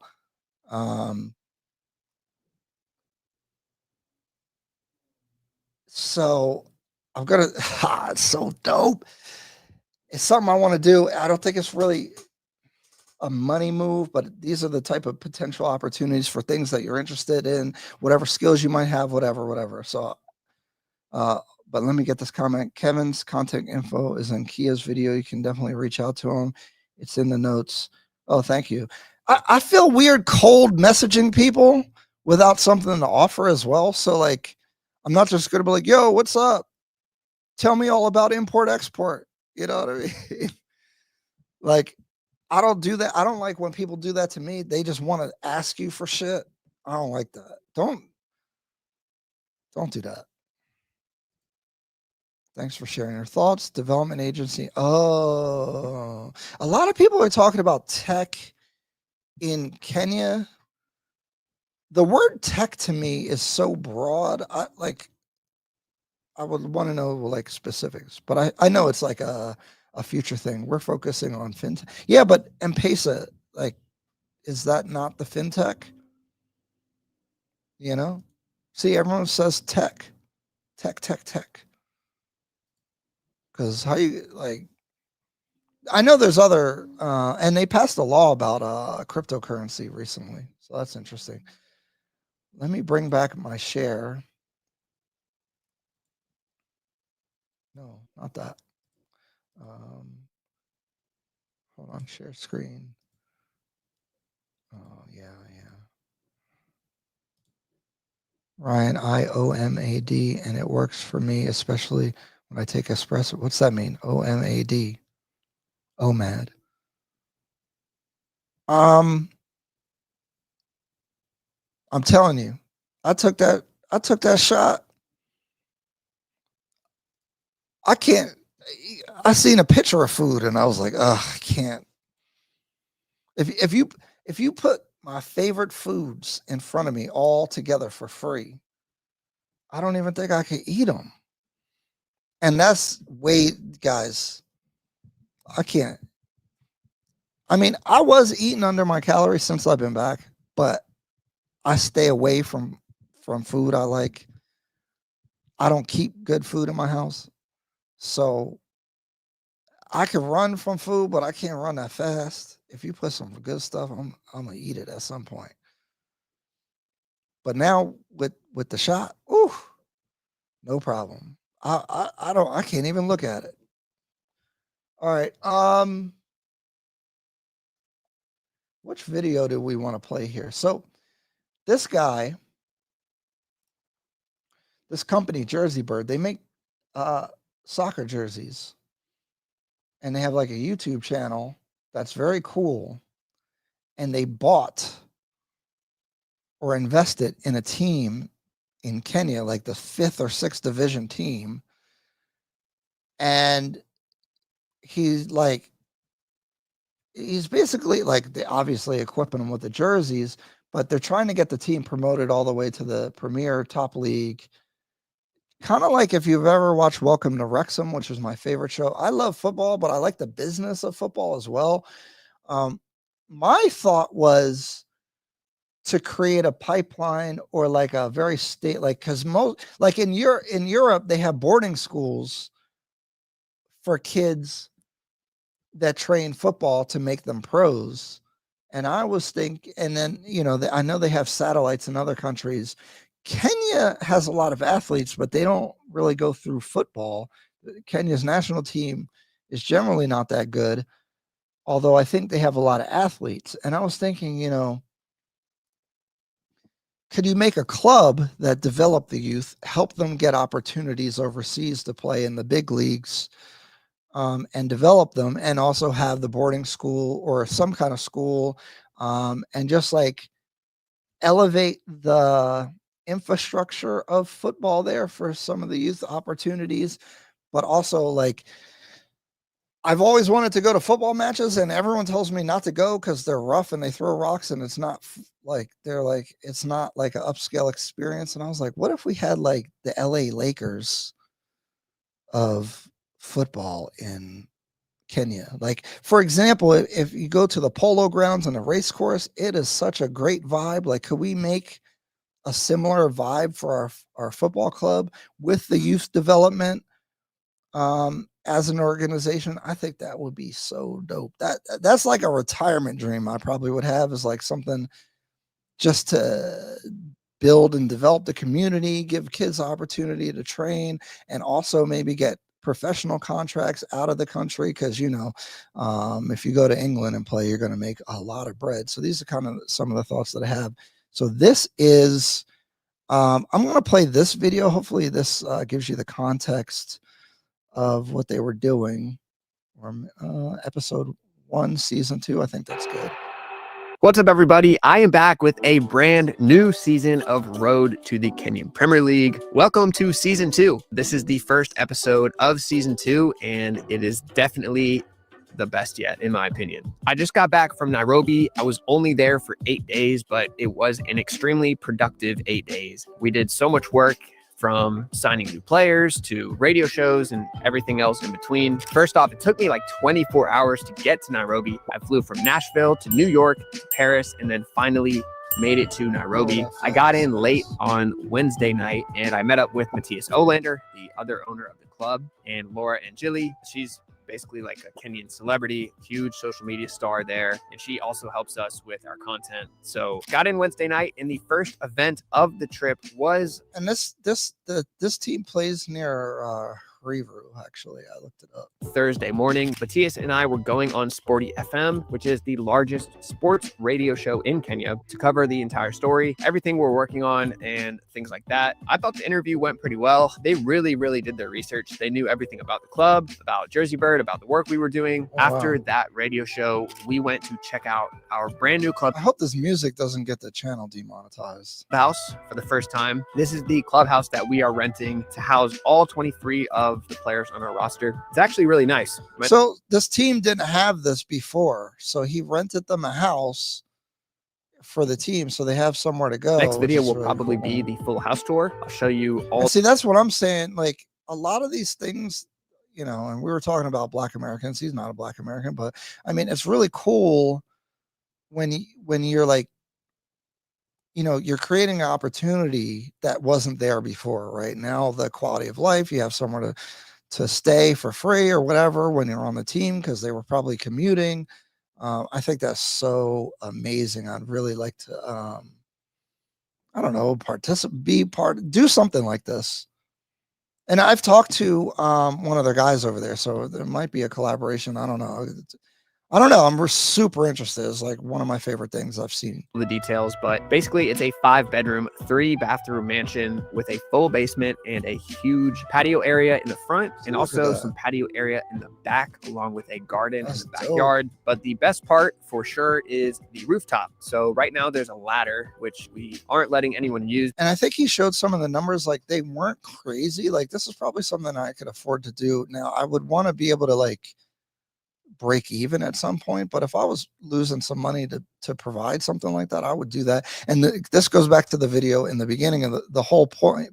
The whole point, if we could get multiple people together to do some cool organization like this, amazing. I would love it so much. Because it's a little bit dangerous, but there's a ladder to get up to the roof, and then just a ton of open space. So right now there's nowhere to just hang out. That's something we're working on. Maybe we'll do the roof, or the basement will be like the chill spot. But yeah, doing a lot of renovations. And just see the care. Like the first thing he's talking about is like getting the housing, making it a chill spot, making it like, this is like so cool, because you're trying to like make things better. Not saying like you're saving anybody. That's not what I'm saying. It's like, but you're adding. I like that. A lot of different things around the house, especially in the basement, because we have players that are going to be living down there. So we got to renovate that entire basement to make it more livable. Our players actually just moved in this weekend on the 27th. So we'll have a bunch of content coming soon from the players.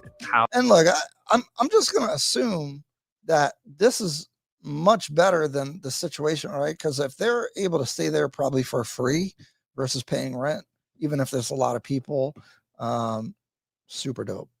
Again, adding. I love it. Renovations, all that stuff. Very So inspiring. once I got there, Amazing. basically I just gave a quick intro speech to all our players, and I was meeting them for the first time. So that was a cool experience. After we finished that, we went to a staff dinner to prepare for open trials. Look at all these people. Like, are they on the payroll? Like, look at all these people that you're paying, you know? Were happening the next morning. So our staff now consists Jobs. of our coaches, head of football operations, head of clubhouse operations, head of media, and several other roles. So it's a pretty big organization now. A lot of these positions are new, as we're really, really making a push to take the club to the next level. So we've been hiring a few staff They're members. hiring. And that was it for Thursday. It's Moving on fire. to Friday is when our open trial started, which was really the main reason why I was there, to help find new talent and start building our super team. So we had about 1,000 signups on the online open trial form. So we knew that a lot of people were going to be showing up. I expected about 250, but we had 325 Amazing. players show up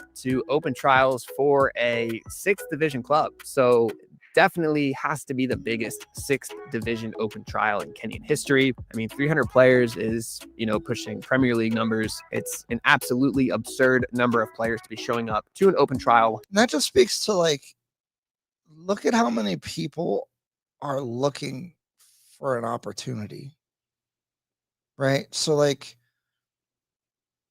if there were more clubs, if there's more infrastructure, if there's more things like this to get more people into, you know, to provide opportunities. Some of these people, because I know I've watched all this stuff, they've signed a lot of these guys. So they, you know, you go from, I mean, and again, it's a 6th division team, and I'm sure there's a million problems, but it's better than not having any opportunity, you know, and obviously they're growing. For a club of our level, but it's a good sign for us. It shows that people believe in our mission, they believe in the exposure, and they believe in, you know, what we're trying to do. So I gave a quick opening speech to the players, thanked them for coming out, and then we pretty much just told them how the trials were going to run and the overall plan for the day. I spent the next 2 hours or so helping to check all 300 plus players in. Luckily, I had some help as well with that, but then I was finally free to go scout some talent. We ran 7-on-7s for the first half, and then we ran 11v11 for the final. Guys, I'm not that organized. This is what I'm saying. Like, you need a team for this kind of stuff. I don't know anything about it. So, how do I say this? I've heard you say it before. I've watched your videos, but in this current second, I can't remember how to. Oh, I'm sorry. A feasibility study can help you determine whether it's worth going on your own. Then do your due diligence on the company to see if partnering. The problem is with sports, the ROI is really challenging. And I wouldn't really be doing it to like make money. Of course, really the long-term thing is if you develop youth players and then, you know, you make money when you sell their contracts to like a big European club. That's like millions and millions of dollars, but that wouldn't really be the goal. Really, what I was saying before is just building infrastructure and creating opportunity would be really fulfilling. So it's not really a business, like it's not a business thing to me. Like you could make it a business, but you can't force assimilation, understand the culture, respect the people. Yes, like Osage said, give value, but writing your kids. Well, yeah, exactly. I agree. I know you're further back in the video probably, but thank you, Dr. Muhammad. Very interesting. And yes, adding value is the world, not being a savior. There's Zungu who owns 88 Nairobi, also sponsors a team from Kabir. That's dope. The soccer pitches, yeah, dude, I see them practicing on dirt. I'm like, oh, how do you even play? A couple hours. The ball's going to be was bouncing. actually really deep. So immediately there were some stars that stood out. We'll get to those players later, but it was a great turnout. By the end of the day, we had cut everything down from 325 players to just 50. And then we packed up, called it a day, and I went home to prepare for day 2 of trials. So the next morning, Saturday morning, I was up early again to head to the rooftop of the clubhouse for player interviews, where we interviewed all 50 of the remaining players to get a better understanding. Yeah, boss man, it's funny because like, okay, my dream world, I would have a whole campus. You have your own small stadium, practice pitch. You have the boarding school. And then me, I was like, you need like a cool, like clubhouse, like restaurant. Because I think, so if you ever watch what the Lakers did, he would like invite all the celebrities out. He made it like a spectacle to go to a Lakers game. And then they had a nightclub in the arena. So like even on days that you're not playing, like you just make, I don't know, you have memberships, you can go to the club, you know, or like a restaurant. I think you make it like a whole social experience to like participate with the club or the community, wherever it happens to be at. Like it's a whole thing in my mind. Is like, but again, this costs a lot and infrastructure and you need a whole big team, but I think it'd be super dope. And it seems reachable. Troy White in Kenya does something similar. Also. Yeah, I've seen he does like marketing, I think. Of their background, their goals, you know, would they be a good fit for the culture, things like that. Get to know them better and see who would be a good fit for the organization. After that, I walked over to Mahiga Primary School, our home grounds, where day 2, the final day of open trials, was already underway. It was cool to finally see our home pitch and hang out with some of the Cubs, the youth players. The pitch is obviously not in the best shape. We do hope to one day have grass, but for the lower divisions like 5th and 6th division, dirt pitches are very common and actually expected. So honestly, it's not that opportunity that players, employees are looking for is double-edged sword. Well, and then you're asking about wages. I think fair wages are what people are willing to work for versus what they're doing, right? I think these things find their level pretty easily. unemployment there is very high. So like if you're able to get people jobs where they're able to like make money and make, actually, I do think where you want people to be at least is be able to pay for their bills and maybe and save or invest or like do leisure activities with some portion of their money. I think that's the thing. But I don't know. I don't see how it could be bad when you're adding.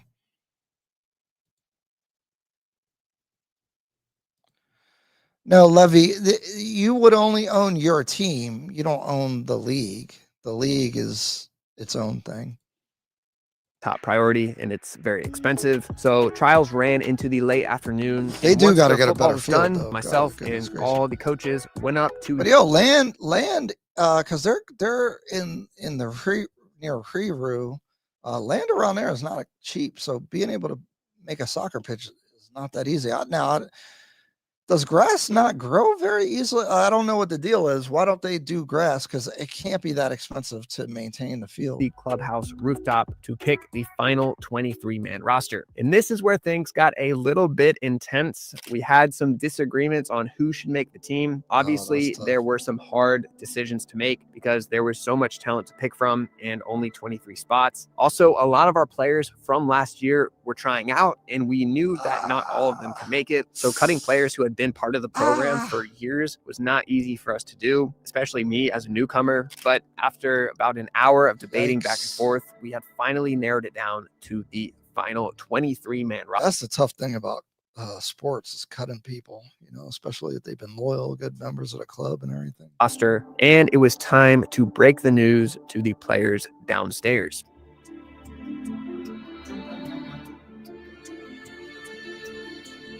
Oh, I didn't know Troy has his own whole league. Wow, that's cool. I think he does basketball, right? Got to get some South Sudanese kids over there. It's all Posana. Yep, it's been a crazy week thing. Oh yeah. I hope everyone stays safe. Obviously, the atmosphere was super tense down in the clubhouse. A lot of these players had come from hours away or even outside of the country to try and make the team, and their entire future was on the line. But one by one, Matthias announced who made the team and who was cut, and that was that. We packed up and went home. The next morning on Sunday, we were up early again, this time for a major friendly we had scheduled against True Talent of Africa, a fellow 5th Division club that would be a good test for our new talents. We showed up looking nice in our iconic VO home kits, which reminds me, if you or your club are looking for a custom kit and apparel manufacturer for this project. So that's a cool idea. Start a project only takes and they're getting minutes, like a ton of views, so it's kind of a genius business idea. But this is Jersey Bird, and then it's Road to Kenyan Premier League. Oops. If you want to know more about them, but this concept is like amazing. He actually goes through like the numbers of what they were spending and stuff. So lots of cool information on there. Very inspiring, something in the world of realm of things that I'd like to be involved in. If I do things though, I like to do them big. So I would want to be able to do it kind of the way I want to do it. Or get it with a whole bunch of people, but whatever. That's pretty much it for the video. I love your guys' participation. Thanks for hopping in, Dr. Muhammad. I see all the members, the super chats that we got. Levy, Sino. I can't say her name. I'm sorry. Sinolive. Oh God. I'm sorry. I've watched your videos and then I just can't remember it. It's been a while. Yeah, amazing stuff. Hopefully we kept it cool today. I thought we had a nice chat. We didn't go crazy. We didn't make any more division. We just talked about some of these topics that is coming up. I'm open to suggestions on other type of content. Thank you everybody for supporting, especially members, super chatters, but everybody that hangs out with us on Sunday. I'm going to reach out probably to Kia from Traverse Culture. Maybe she'll come on next Sunday. I think she's live now, actually. So that's funny. I'd love to talk to her. Maybe that'll be the thing we do. And have a nice Sunday, everybody. I really appreciate all the support. I hope I added value today. And have a great day. And yeah, I do hope things stay safe in Kenya. I know there's a lot going on with Ryla passing. So on that note, I will see you guys later. See you.